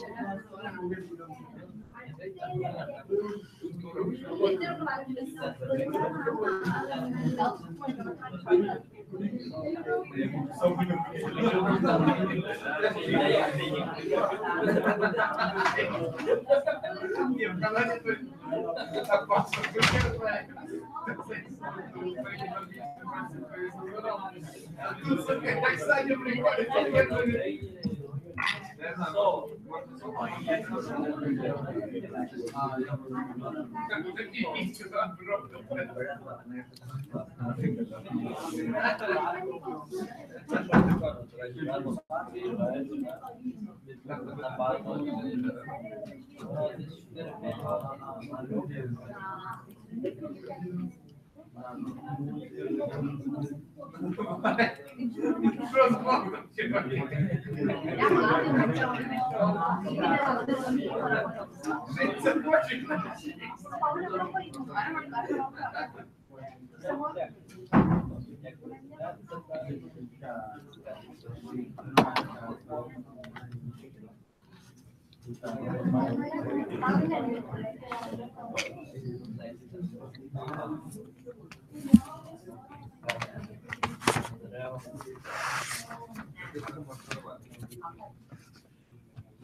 While there was an email assignment in lecture today. I can't remember. Yes, but yeah, we did one. So that time I had a laptop. I had my own laptop done, so I wasn't able to do the assignment on it. So I bought the new Mac version. So is it okay if I submit on this? If you were in class and there was a due time and date, that's when it was extended, right? You can't do it a week later. No, I thought that whether I'm getting, at least I will get some marks on it.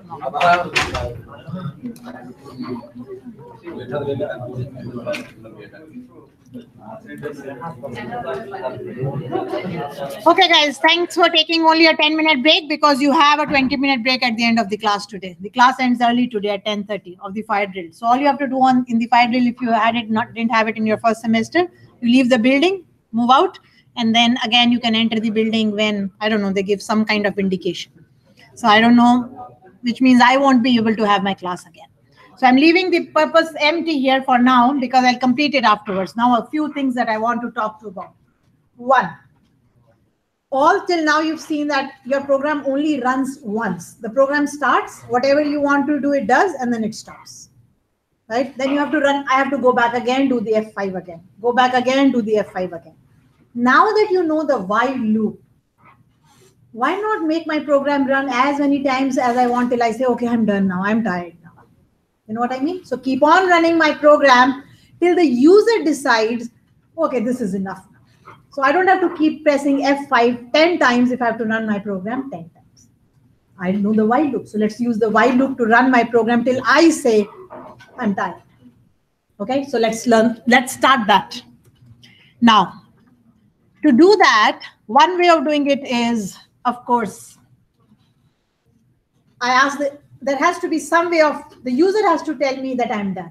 Otherwise, what will I do? Like I can't just stop running the program on my own. So I'll have to ask the user, are you done? Are you done? Enough kind of stuff. There has to be a loop. So I'm going to show you a very simple loop that will keep on working till the user says, I'm done. Let's look at that and then we'll put for loops inside it. So I'm going to need this system package. I don't know what they're called in Python. I think maybe I can look up the term. But what I'm going to do is, it's called sys.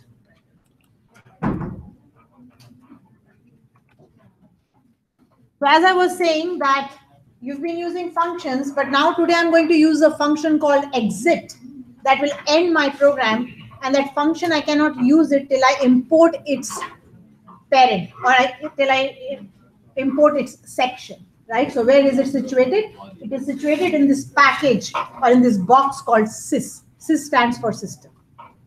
So I have to import it, otherwise I won't be able to use that function exit. You'll say, but you've used so many functions before, you didn't import anything. Those were kind of the common ones, input, output, and so on. So the system said, you know what? I'll import it for you. You don't worry about it. But here, if you need to import a package to use a function, you will have to just import it. And that's all you say. You say import. You say, how do I find out? Google it and see. That's how you find out, right? With practice, you will know. You will know some from me. You will learn some as you go on. Okay, so I want to run my code while the user decides not to run it. So I'll write a infinite loop. This is one way of doing it. Right? I ask the user, do you want to continue? So I ask the user. I say, do you want to continue?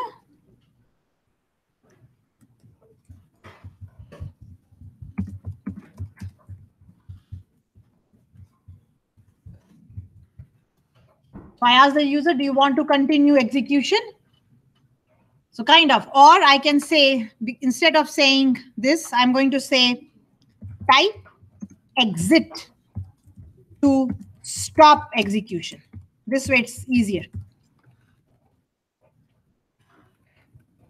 Otherwise I'll say yes, no, and I'll have to check for yes and no. This is just saying type exit to stop execution. Or to exit, right? Whatever you like. I'm telling the user, that's what I just type exit to stop it, right? And what do I do? Now, of course, if the user take the response from the user, of course, use the input function. And you could have done it here also, actually. Why even do it there? Why should we do extra statements? You're not lazy, it's just more efficient. Why even do that? We know that the input function can take input. Okay, let's do it here. Take your response, and if your response is equal to exit, right? If your response is equal to exit, just exit the program. Forgot my colon, so therefore didn't indent. And what I'm going to use is I'm going to use the exit function. So you have to say sys.exit because it's coming from the system package. There is a way to get around it. I'll show you how, then you don't have to say sys dot, but this is the easy way. You have to change your import statement a little, but I'll show you how it's more work than just putting this. So if you say exit, it will just exit and the job is done. If you just want to say, oh, did you really do the job? You can do a print here.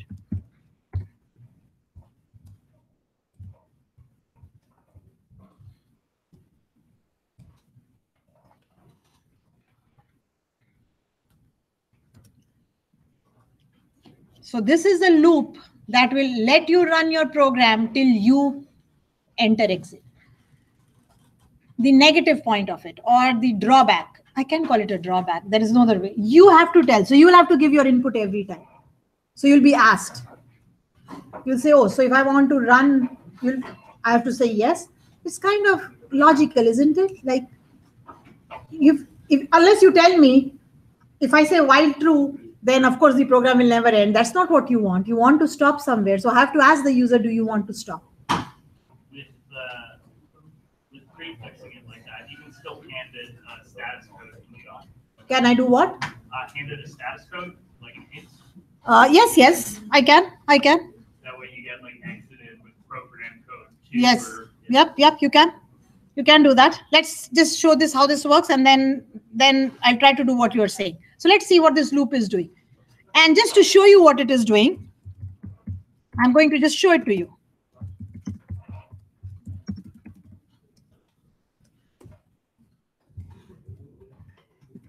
Because then again, maybe you won't believe me that it is working. It is working, right? So I'm showing you what their input was, just for the heck of it. Okay, so let's try this. Oh, okay, so let me save this. So I'm going to call it program 5. I don't know what else to right now call it because there is more I'll do in it.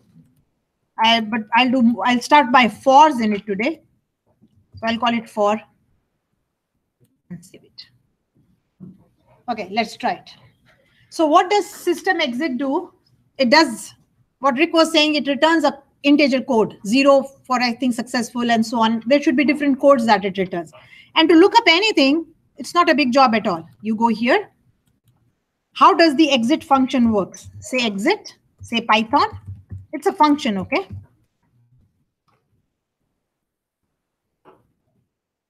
So here are the why so many. How to exit from Python. I'll try to go between.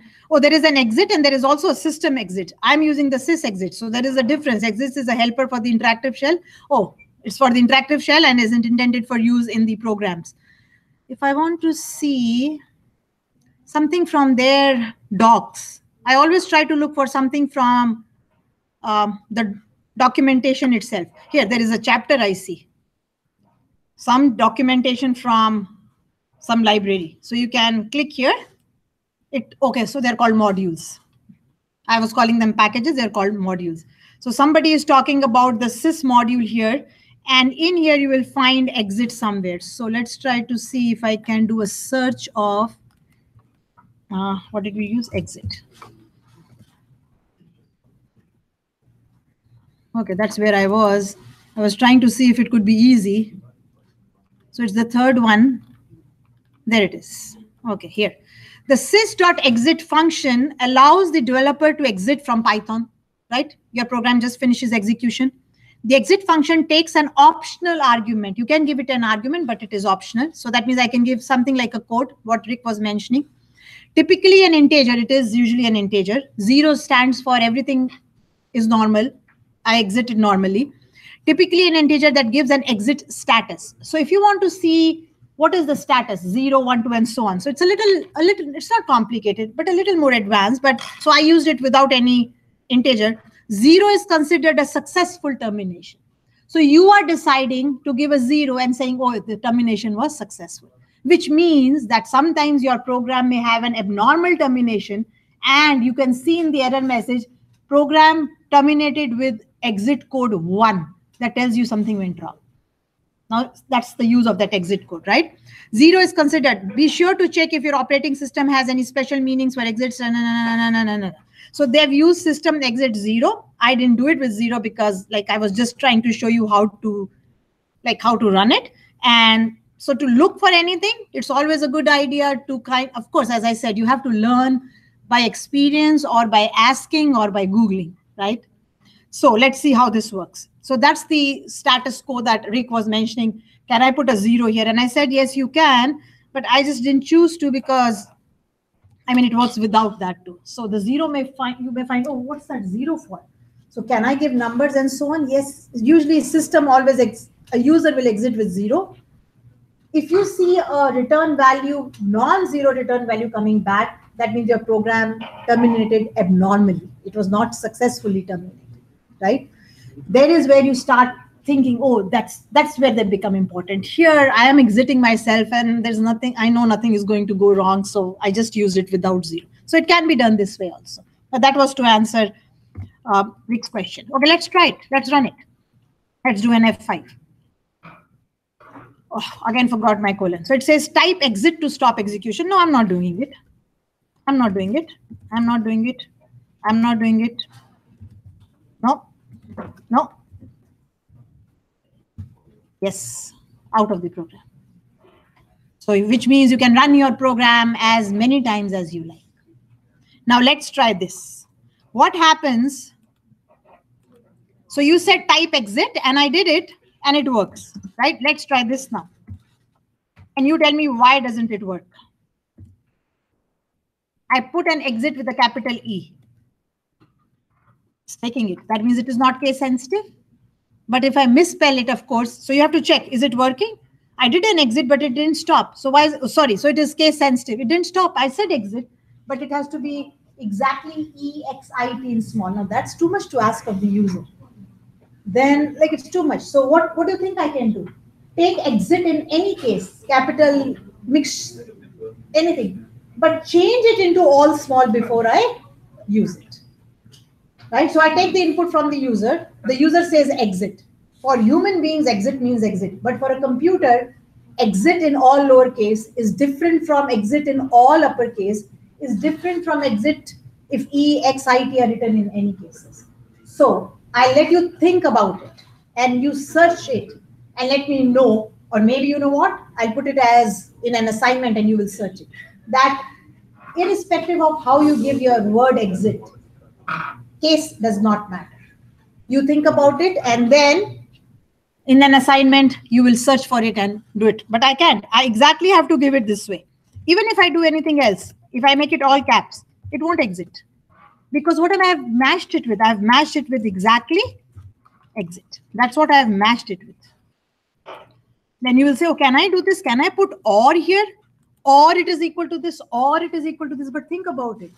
4 words can be combined in, if you've done a little bit of math, you have 2 cases. So every E, E, X, X, I, T, T, and you can have 4 factorial, 4 into 3 into 2 into 1, 4 3 is 12, 24 possible combinations of exit. Do you want to write all of them? If this or this or this or this 24 times? Of course not. Nobody, like, doesn't make sense. You'll say, oh, let me not use exit, then I'll use a Y for yes or no. Type Y to exit. Right? And then it's easy. Either a small y or a capital Y are only 2 options. But that doesn't solve the problem. The problem will be solved if you can find a generic solution that take input from the user, convert it into all lowercase, and then compare it with X. If it can be done in Python. Right? So you search for it when I give you the assignment. Okay?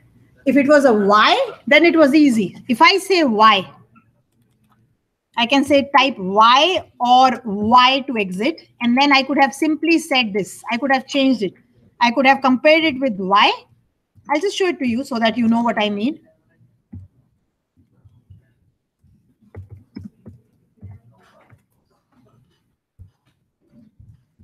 That was not so tough because there were only 2 responses, Y or Y. But exit is not 2 responses. Okay, so please write system exit on top of those 2 print statements. Those print statements won't display the result screen, right? Come again, come again. What are you asking? So if you write a sys.exit above those 2 print statements. If I don't write an exit. No, if you write, you have a sys.exit above those 2 print statements, right? Yes, I have a system.exit because I want to exit the system. Yeah. Say goodbye or the football. Oh, because the exit is, it's not showing goodbye? No. I didn't see any. That means it's not doing anything once it exits, which means it's not doing anything. That's it, because it didn't go to that print goodbye. Because it didn't go to that print goodbye. So that's a useless statement. Exactly, that's a useless statement. Well pointed out. He says when you are saying exit here, then like it's done, finished. So where will it say goodbye? Never. It will never say goodbye. Point well taken. That's a useless statement, right? This statement is useless. But logically, like what I was talking about has nothing to do with what I'm talking here. So here I've said type Y or Y to stop execution is good enough. But point well taken. You're paying attention, which means, right?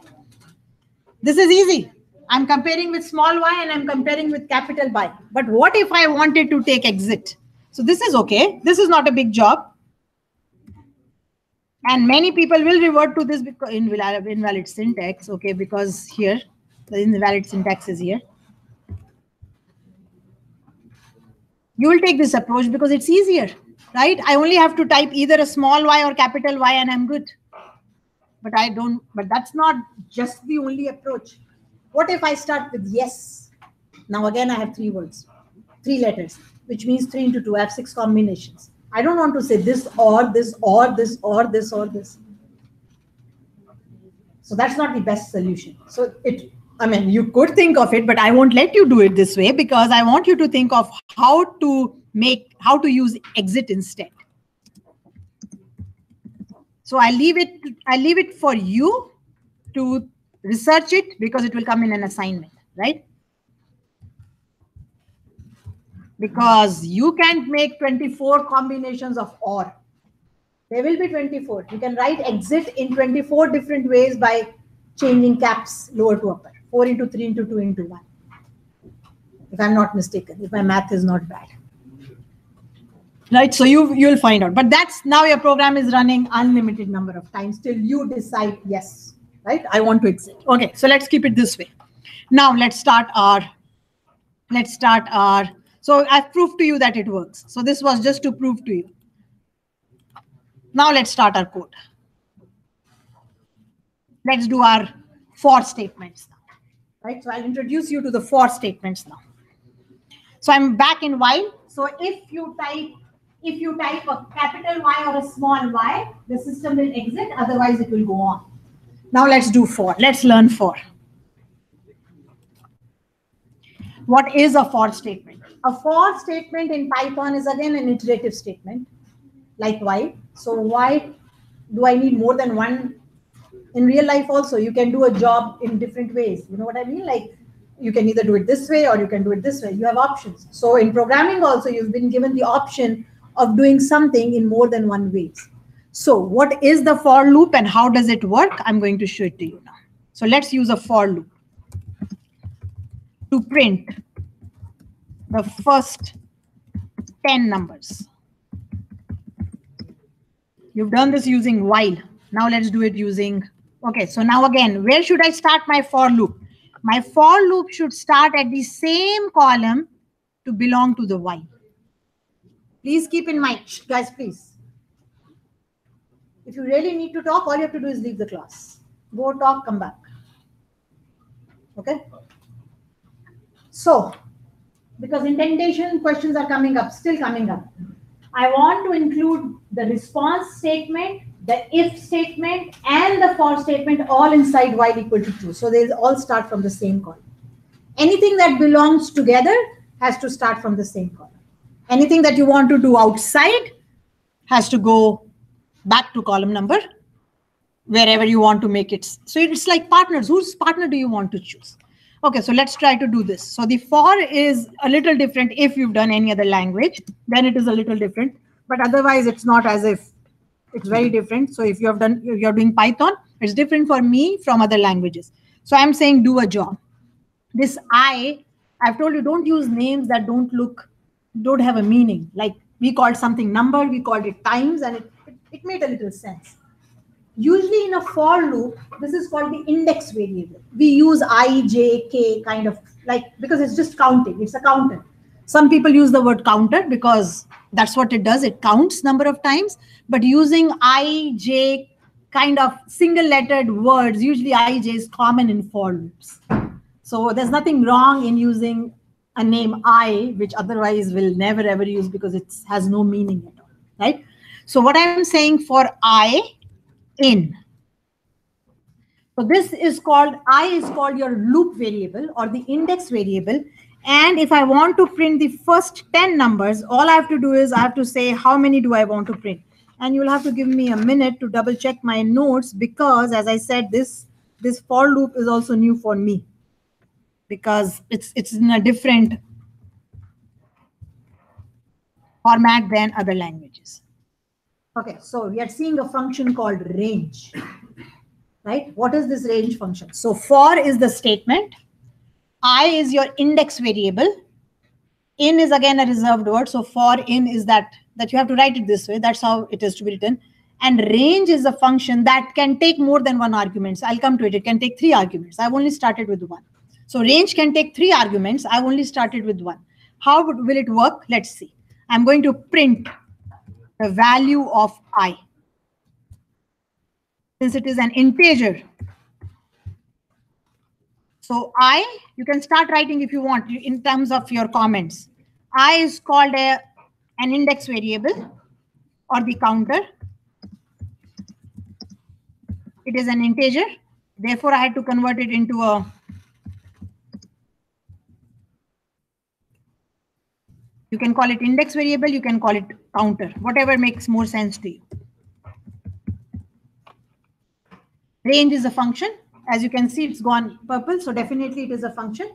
Range can take 3 arguments. We'll do it one by one. I've started with 1 argument. And so we'll see what are the other default arguments. So the range function has basically 3 arguments. Again, for your information, range has 3 arguments. The 3 arguments are start. I'm just writing it. Start, end, and then increment. So where do I start? Where do I end? And what is the increment? That's how the 3 are. Right now, I've only given it 1. So the start is optional and the increment is optional. The end has to be given. Okay. So what I'll do is, if you kind of understand this from manuals, or if you've kind of not heard it, I'll show you. Anything that's put in square brackets is optional. So the start is optional. That means by default, it is 0 for your information. Increment by default is 1. So I'll keep this for you. Start is 0 by default and increment is 1.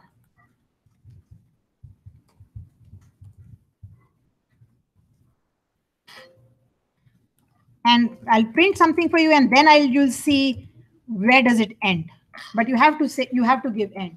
So anything in square brackets, even if you read it online, if you're looking something online and you see something in square brackets, it means it is optional. You may or may not provide it, right? Sometimes there are more than 1 words. They will be separated by pipelines, like straight lines.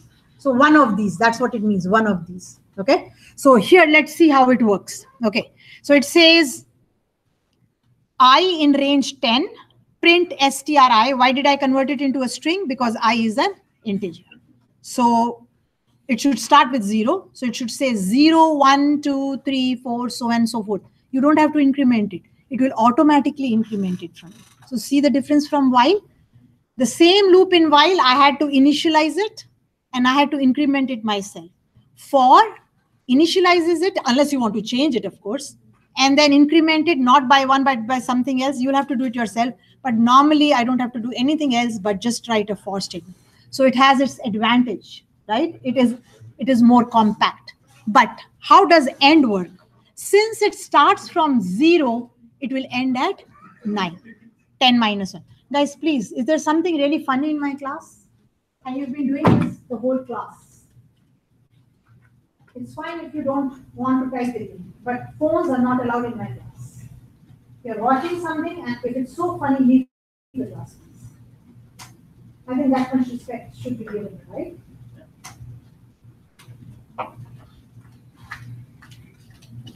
Right? So this is going to do a job 10 times. But since it starts from 0, it will end at 9.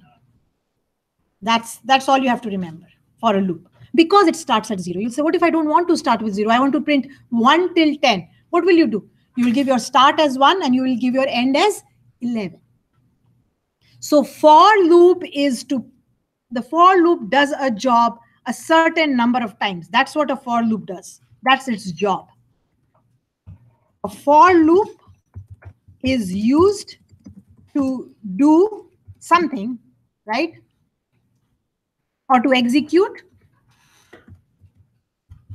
a certain number of times. So it's not dependent necessarily on condition, though you could put it like in some languages you can, not in here, you're using range.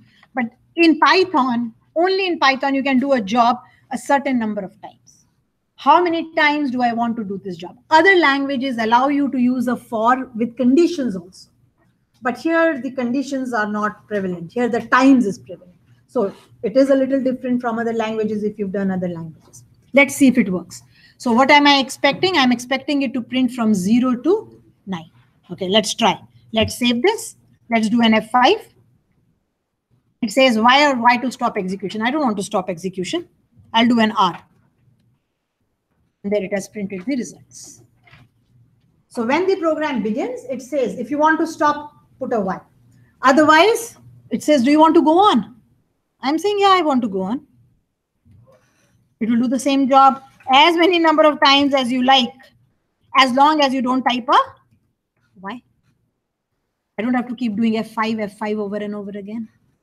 Saves me time and makes your program interactive. Make sense? Why to make a program interactive? So this, now that you know while, we are now writing a program that runs as many times as you like till the user decides to quit. You can do by inputting quit. You can do it by exit. You can do it by while if you want to exit.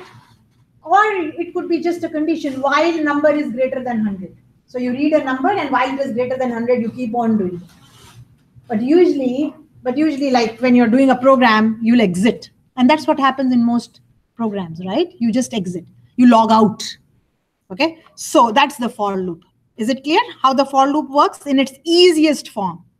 In its easiest form, it will start with 0, it will increment by 1, and it will stop at n minus 1. But kind of think of it, it does its job n number of times. It has done its job n number of times. Okay, so start where, increment, and instead of end, if you like, you can also call it how many times do I have to do this job. So start is 0 and increment is 1 by default, and it stops at n minus 1. Stops when it, or you can does it jobs n number of times, right? So this is its easiest. Let's try more now so that you understand it. So let's do a for loop, another for loop now, just so that you see it. Right? So you see another for loop. Now I can change it. I can say I in range 0, 10, 1. I've given it a start value of 0, which I didn't have to because it's the default. I've given it an increment value of 1, which I didn't have to because that's its default, right? But that's exactly what it will do. So now the same thing will happen, but it will happen twice. Just to show you that's what I meant. And then you can mix and match, like you can do whatever you like, but I'm trying to show you that's actually the same thing should happen. Okay, so I'll do a, so the first 0 to 9 are coming from your first range for statement, and then again 0 to 9 are coming from your second statement. Right? Now it's up to you. You can do whatever you like. Positive, negative. You should just know how to do it. Okay, let's try this now. So you always have to, all these fors have to start from the same line because that's what it means. So now let's try to do something like more that we did in while statement. Now what happens if I give, oh, I'm so in habit of putting that brackets. What happens in this case? Let's see. Now you'll say, oh, is that the start or the end, or is it the end and the increment? Like, I mean, 2 arguments are given. So it always, if the 2 arguments are given, then it's start and end. Okay, so it will start from 12 and it will go on till 15 and it will, no. Yes, give me a minute. Python is so different. I think I'm right.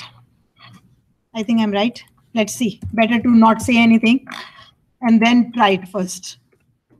It's very different from other languages.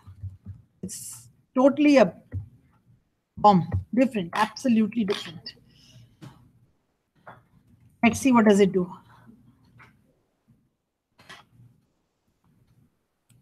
Then I have to maybe change my end. Okay, let's try this. I'll do an A. Uh-oh. Something is not correct. Okay, so something didn't happen properly. Did it do something? No. Something didn't happen properly. I don't know what. Let's try F5. Okay, stop for execution. Okay, now we are. So it stops at n minus 1.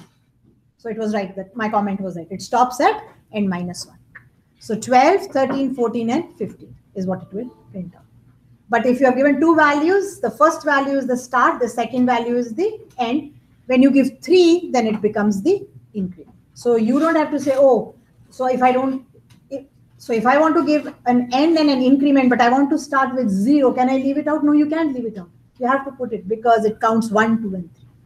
It doesn't say, oh, you have left out 0 and that's what its default. I mean, it's totally confused. what if it just says the first value is start, the second value is end, and the third value is increment. So if you don't want increment, don't give the third value. But if you don't want the start, you have to give a 0, because that's how it takes it, right? So that's your for. And nothing stops you from giving it anything you want, like anything, negative or positive values.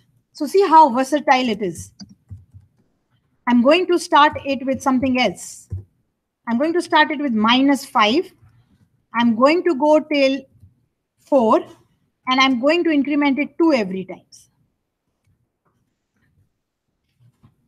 So I'm saying I'll start with -5, then I'll add 2 to it, and I'll add 2 to it, and I'll add 2 to it. Your increments can also be negative. Don't worry about that. We'll do that. But let's see what is happening here.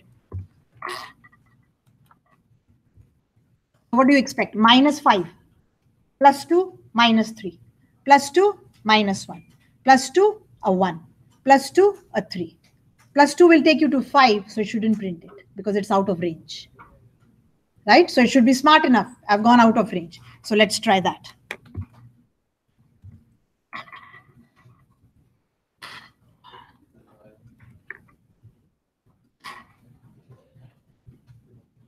So now I have to change my statement a little. I'll have to say not end -1, I'll say less than end. Because here it didn't stop at 4, just because after 3, the new value it got was 5, and 5 was out of range. So I'll change my comment. I'll not say end -1, I'll say less than end. Make sense? So see, what did I do? I started with -5, I added 2 to it. You'll say, where did you add 2? We'll stop it. Where did I add 2? So be very careful. You could go into an infinite loop if I make this as a -2, because the end will never be reached. It will never reach. Don't try. I can write an infinite loop for you. I will. So let's change this. Stops at, what should I say? When it reaches? No, it doesn't. It doesn't have to reach end.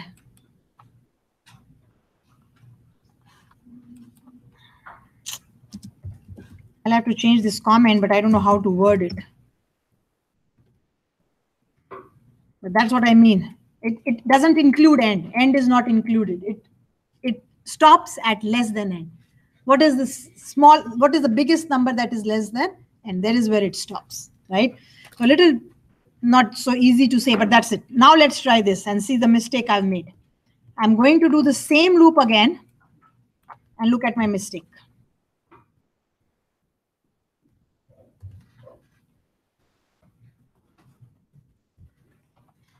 Okay, so -5, -7, -9, -11, -13, and so on.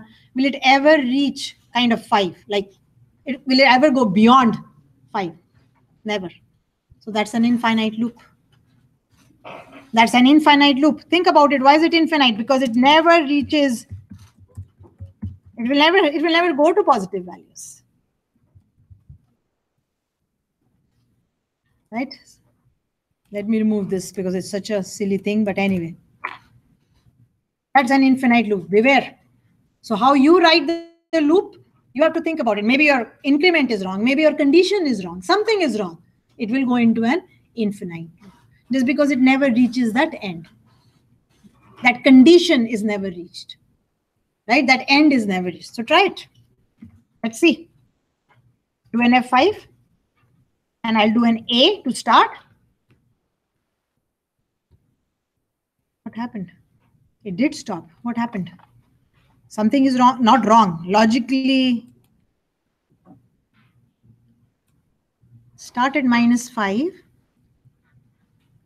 -5 plus -2 is -7. How is it saying 1 and 3? I saw output, right? No, there it is. Minus. Oh, okay. Okay, so let's stop execution. The condition was false at the first go. Okay, so it's not an infinite loop. Okay, I'll have to again change my statement just because we found out something new. This end is kind of a little different. Think of it as a condition. And work it against the condition. Is the condition true? Is the condition false? Okay, so we started with -5. Is -5, I thought it was an infinite loop. Let's think again for a minute. -5 plus -2 is -7, -9, -11. It will keep going on the negative side, but it never printed anything because stop was, no, doesn't make sense.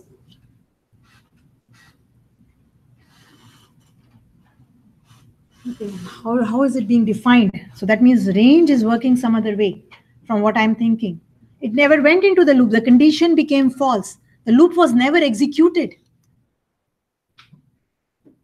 So think about it. What happened? Of course, we can look up the range function and we will know. But something happened that I am not aware of. So we'll have to do this. That's the only way we can find out. The range function in Python.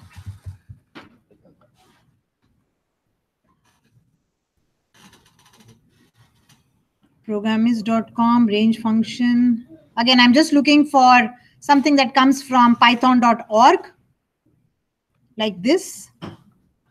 Python for beginners is also not bad. And definitely it will be somewhere else, but because it is a little confusing, right? Python range function. Range function is very useful to generate sequences. Range 10, all this is okay. Range 110 is okay. Print A21, subtract 2, which means add 2. But what is happening with the -1?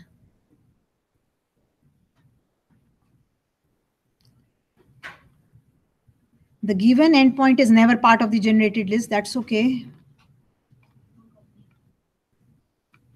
That's also okay.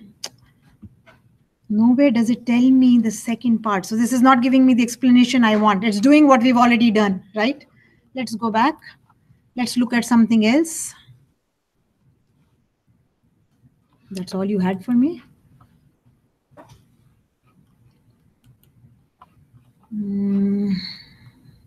That's really silly. Can't you just go back to the previous page? I had more options there.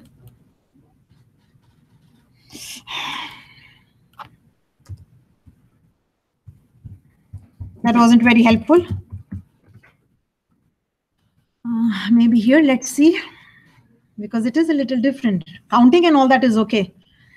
As an experienced Python developer, or even if you're likely heard of the Python, but what does it do in a list of numbers? And that's all okay. Okay, little bit differently between, okay, so 3 is different from 2. Okay, range function has 2 set of as parameters, start, stop, and step. Okay, they've called it start, stop, and step, which is much more useful. And again, notice, start is in square brackets, and so is step. I have called it increment, but that's what it is. But now there's only a stop, which we've done. Starting number, generate numbers up to, but not including difference between each number. So note that all parameters must be integer. All parameters can be positive or negative. So what is it saying? -5. It says generates numbers still, but not including that number. All this is clear. We've done all this with the following code. We got the following output.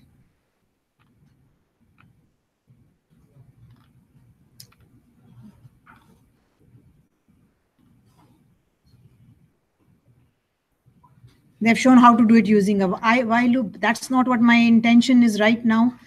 So what is happening? Let's figure out ourselves then. It's not even printing a single number. It printed nothing. Why didn't it print anything? Because, no, that can be. I don't know, I can believe this. Okay, let's do it. Let's take this and comment it. So if you're stuck, that's the only way. You have to find out what's going on, okay? So what is happening? Am I missing something? Print for I in the range, print str. No, I'm not. Okay, let's try F5. Let's do an A. It's not printing anything.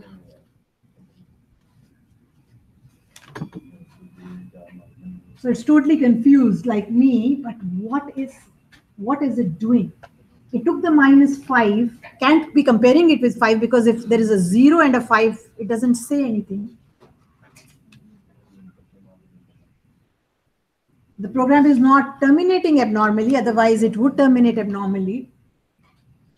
And why will stop it? There is no option with it. There is nothing is wrong. So how do we explain what is happening? It does nothing, but why doesn't it do anything is the biggest thing. If I can take this out, so I can make it, and that's what I thought, it would be an infinite loop. I'll have to work on it. I don't know what is happening. According to me, it should go -5, -7, -9, -11, and keep on going forever, because it never reaches 5. Logically, it never reaches 5, right? Okay.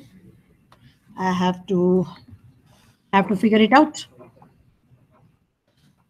And I'll have to come back with this with you for next time, but that's okay. But I'll have to find out what's happening. So if everything is okay, like logically, if things are, you have given your start, stop, and end, or whatever they've called it, step, start, and stop. Like, I mean, you can use whatever terms you need. I just used what came into my head and what made sense to me. But they have used certain terms here, which they have called start, stop, and step, SSS, which is much easier maybe to remember. But that's up to you. Start, stop, and step. Let's go ahead and see how, if I wanted to do a job in for and also in while, what can I do? So just so that you can see it, if I wanted to write the same loop in a while, what would I do? I would have to take the number, initialize it to 0. Oops, my mistake again. That's because I do it. And it's just a normal statement. So the same in while. Okay, so you would have to take, indentation is such a, and it was very irritating. When we did Python for the first time, we liked it. Oh, we don't have to bother, but it's not so easy. Take I as 0, while the value of I is less than 10, right? I want to print I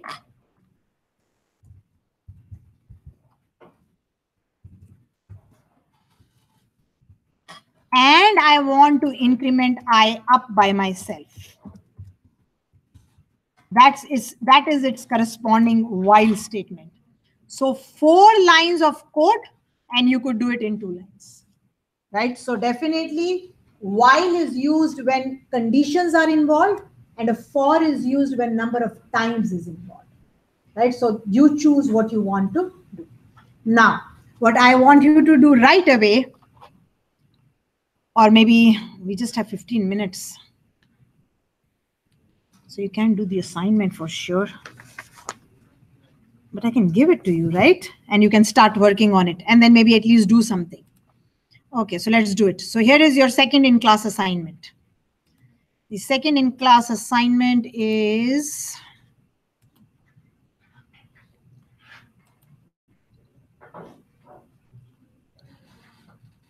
oh God, it's ready and up, but hasn't come up. Okay, there it is.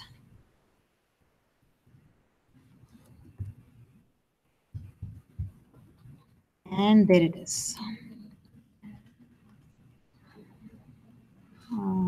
Python. In-class assignments. Random guess. And let's do an open. And I'm just going to give it some points, like just for the heck of it, because I can't do it any other way. And let's go to submit. Okay, open it up and do it. You have, I don't know, let's see how it goes. It could be easy. You could even do it maybe in 10 minutes. It's not that tough, but anyway, I leave it to you. Let's see. What does it say? Let's open it. And let me explain it to you. Okay, so it says code a Python program to achieve the following. So not on the interactive shell, a program. I need to see comments in your code, including name, date, and purpose at head. Normal, what you did last time, right? The computer thinks of a number between 1 and 100, both inclusive. So both have to be included. So the computer thinks of a number. You'll say, how will I make the computer think? Now, I'll give you a hint, right? there is a function called random in Python that creates a number randomly. So you can tell the computer to create a number in the range 1 to 100, both have to be included. They should, so you'll have to look up the random function. There is a random function, Google it and find out what do I need to import and what is it called, whatever, you look it up. So the computer thinks of a number between 1 and 100. Both inclusive I'm mentioning because that's how you will use the random function. The user is prompted to input a number between 1 and 100. So now I'm guessing, right? So the user says, okay, guess a number between 1 and 100. I've made it very hard coded so that you don't take what's your lower limit, what's your upper limit. It's just saying 1 to 100, assume 1 to 100. So the user is prompted for a number between 1 and 100. The user is given a maximum of 5 chances, right? Tries to guess the number. The loop should terminate if the user guesses the number before the allotted 5. So I could guess the number on my first guess and I'm okay. The loop should finish execution. You won't say, oh, you will get 5 chances even if you won the first time. But a maximum of 5 chances are given. If the user guesses at guess number 1, done. Congratulations, you are fine. You have won. Second, no, not yet. Wrong, wrong, wrong, wrong, wrong. You've lost. First chance, 1, 1, 1, 1, 1. 1 is W-O-N-1, not O-N-E, 1, right? So the user is given a maximum of 5 chances to guess the number. The loop should terminate if the user guesses the number before the allotted 5 chances though. So it should terminate. So it is terminating on a condition. So 5 is maximum, but if it is less than 5, it terminates. So think, what should I be using? If the number guessed by the user is incorrect in a try, display a message to the effect and ask the user to try again. So you should tell, why are you asking again? Your guess is wrong, try again, right? Inform the user on the program termination if he or she, the she is missing, won or lost the game. So after it is over, after the 5 chances are over, you have to tell the user whether you won it or whether you've lost it, right? I need to see good prompt messages for input and complete and clear output messages. Submit via Blackboard under assignments, whatever, following this naming convention. That's your job, right? So what we are using, we are going to import something, use a random function. I leave it to you, check up, it's not a big deal. And then use a loop. Now you think about the loop. You think what kind of loop will be better? Will while be better or will for be better? You'll say, I'm confused. She says, do it 5 times, but she also says, stop if you guess before 5. So what should I do? So you think about it, right? So there is a stopping condition. The maximum is 5, but there is a stopping condition. So for says always 5 times. You'll say, you can do it both ways. One will be more efficient than the other. Don't use break or anything, right? It can be done both ways. One will be better than the other can be done using a break. So I leave it to you. You think about it. There are 2 loops. Use whatever you like. I haven't given any marks for efficiency yet here. It's just your second assignment. So you keep asking the user, maximum of 5 chances. Anytime you win, you should say, oh, done. You should not ask again because the user has won. And I want good prompt messages and good display messages. Maybe you can help the user. Your guess is high. Your guess is low. You know, things like this. Maybe those are good prompt messages. So I leave it to you to do it whatever you want. The only problem is the she here, and I'll make that change, but otherwise that's the assignment. Download it, start working on it, and submit it by midnight today. It's not more than an hour's job. Okay? So download it and submit it by midnight. And I will need your attendance. So start working. Look for the random function. And anybody who's present in class gets the chance to do it.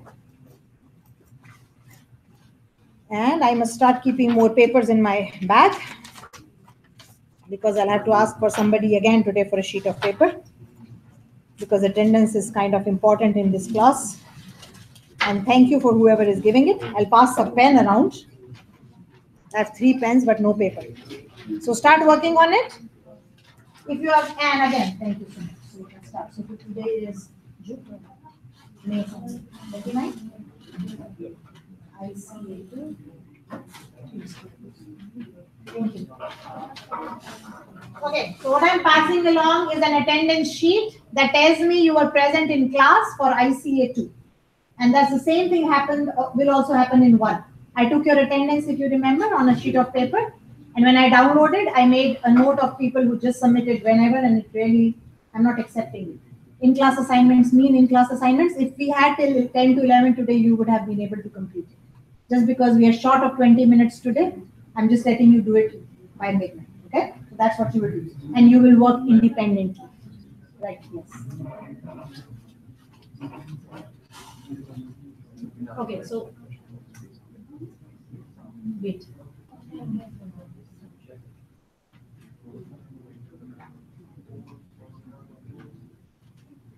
What is it doing? That's okay. It's asking you type to stop, type Y or Y to stop execution. So if you enter a Y, it will stop. Okay, come back. Now try F5. Where's your F5? Okay. Now let's type an A. Oh, okay, let's stop it. So for loop is on somewhere. It's not even showing you a single value. You did. I've seen it. You did. Look at your indentation. To whom does this for belong? To the if. But this for should belong to Y. So these fors, all three fors should be in the same column as the if statement. So what is happening is this. So if I say Y or Y, it just exists. If I don't say a Y, it doesn't do anything because it's in the if. You're saying if response is Y, exit it and do this. This will never happen because it exists. But if it is an A, okay, so suppose if it is an A, so this if is false, but none of these statements are in Y, so these statements are ignored. Because they're part of if, not of Y. So they should be a part of Y. These should be a part of Y, not of if. And taken back with if. Now, whose for and if are same column. That means for also belongs to the Y. If your response is Y, it will exit. But if it is not Y, it will come to this statement. And it will do it. Okay, print, you can either put it here or you can put it back as long as it is, you can take one tab back. As long as it is away from 4. Right? Does it make sense? Okay. And now this print goodbye has to be done at the end. So it's out, it's again a part of Y. But it will actually never happen. You can remove it because of the exit state. Yeah. But it will never happen because either you will exit or if you don't, so let's try it. It will say goodbye. Okay, so let's do an A. Okay. Right? No. So now if you give a Y, it will exit. Right? Where you put your statements, indentation is very important in Python.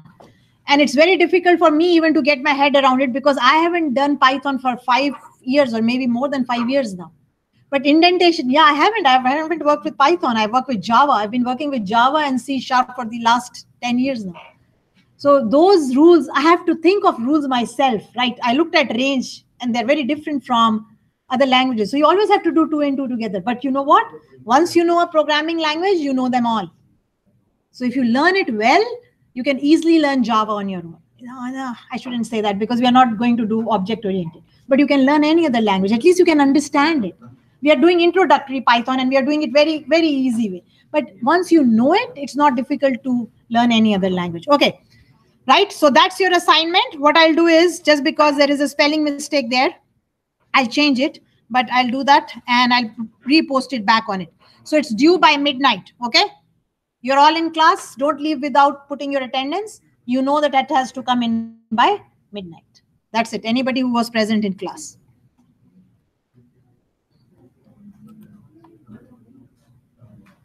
And I've asked a very simple one. I haven't made it tough at all. I could have improved it. I could have asked the user, give me the lower limit, give me the upper limit. So do you want to guess a number between 1 and 500? Between 100 and 600? The upper limit should be greater than the lower limit. I mean, it could be it could go until any level of efficiency. This is going back on, I'll overwrite this file. That was the only grammatical mistake, and I don't want to make grammatical mistakes because I don't want you to make grammatical mistakes. So you will just submit it through here.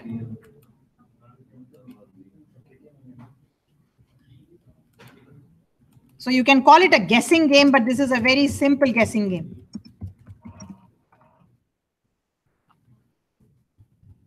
It's really a very simple guessing game.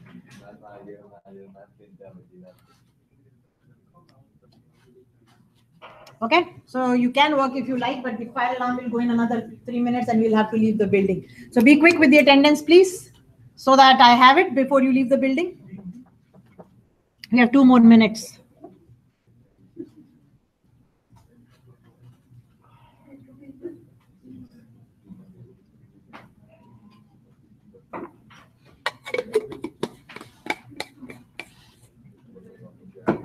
And I'm promising to give back assignment 1 by the end of this week, okay? I've started marking it. There's so many to mark. I've just finished one yesterday night of another section, another subject. So I'm working on your rubric. Rubric means what has points, so that when I give it to you, exactly know what to do. Right, please put your attendance quickly.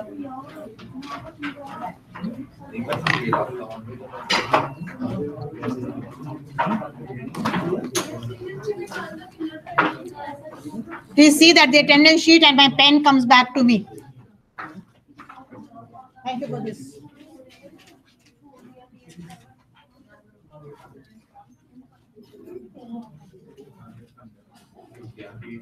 You all got the email too about the fire drill, right? It is a 10:30 in the case and in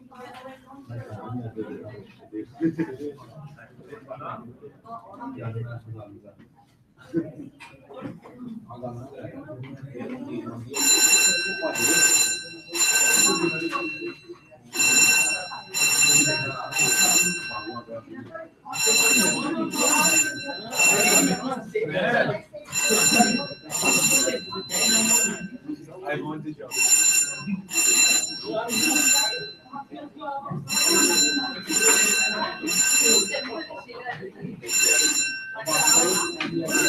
put your attendance before you leave. It's okay. It's a drill. It's not a real fire. So put your names and leave.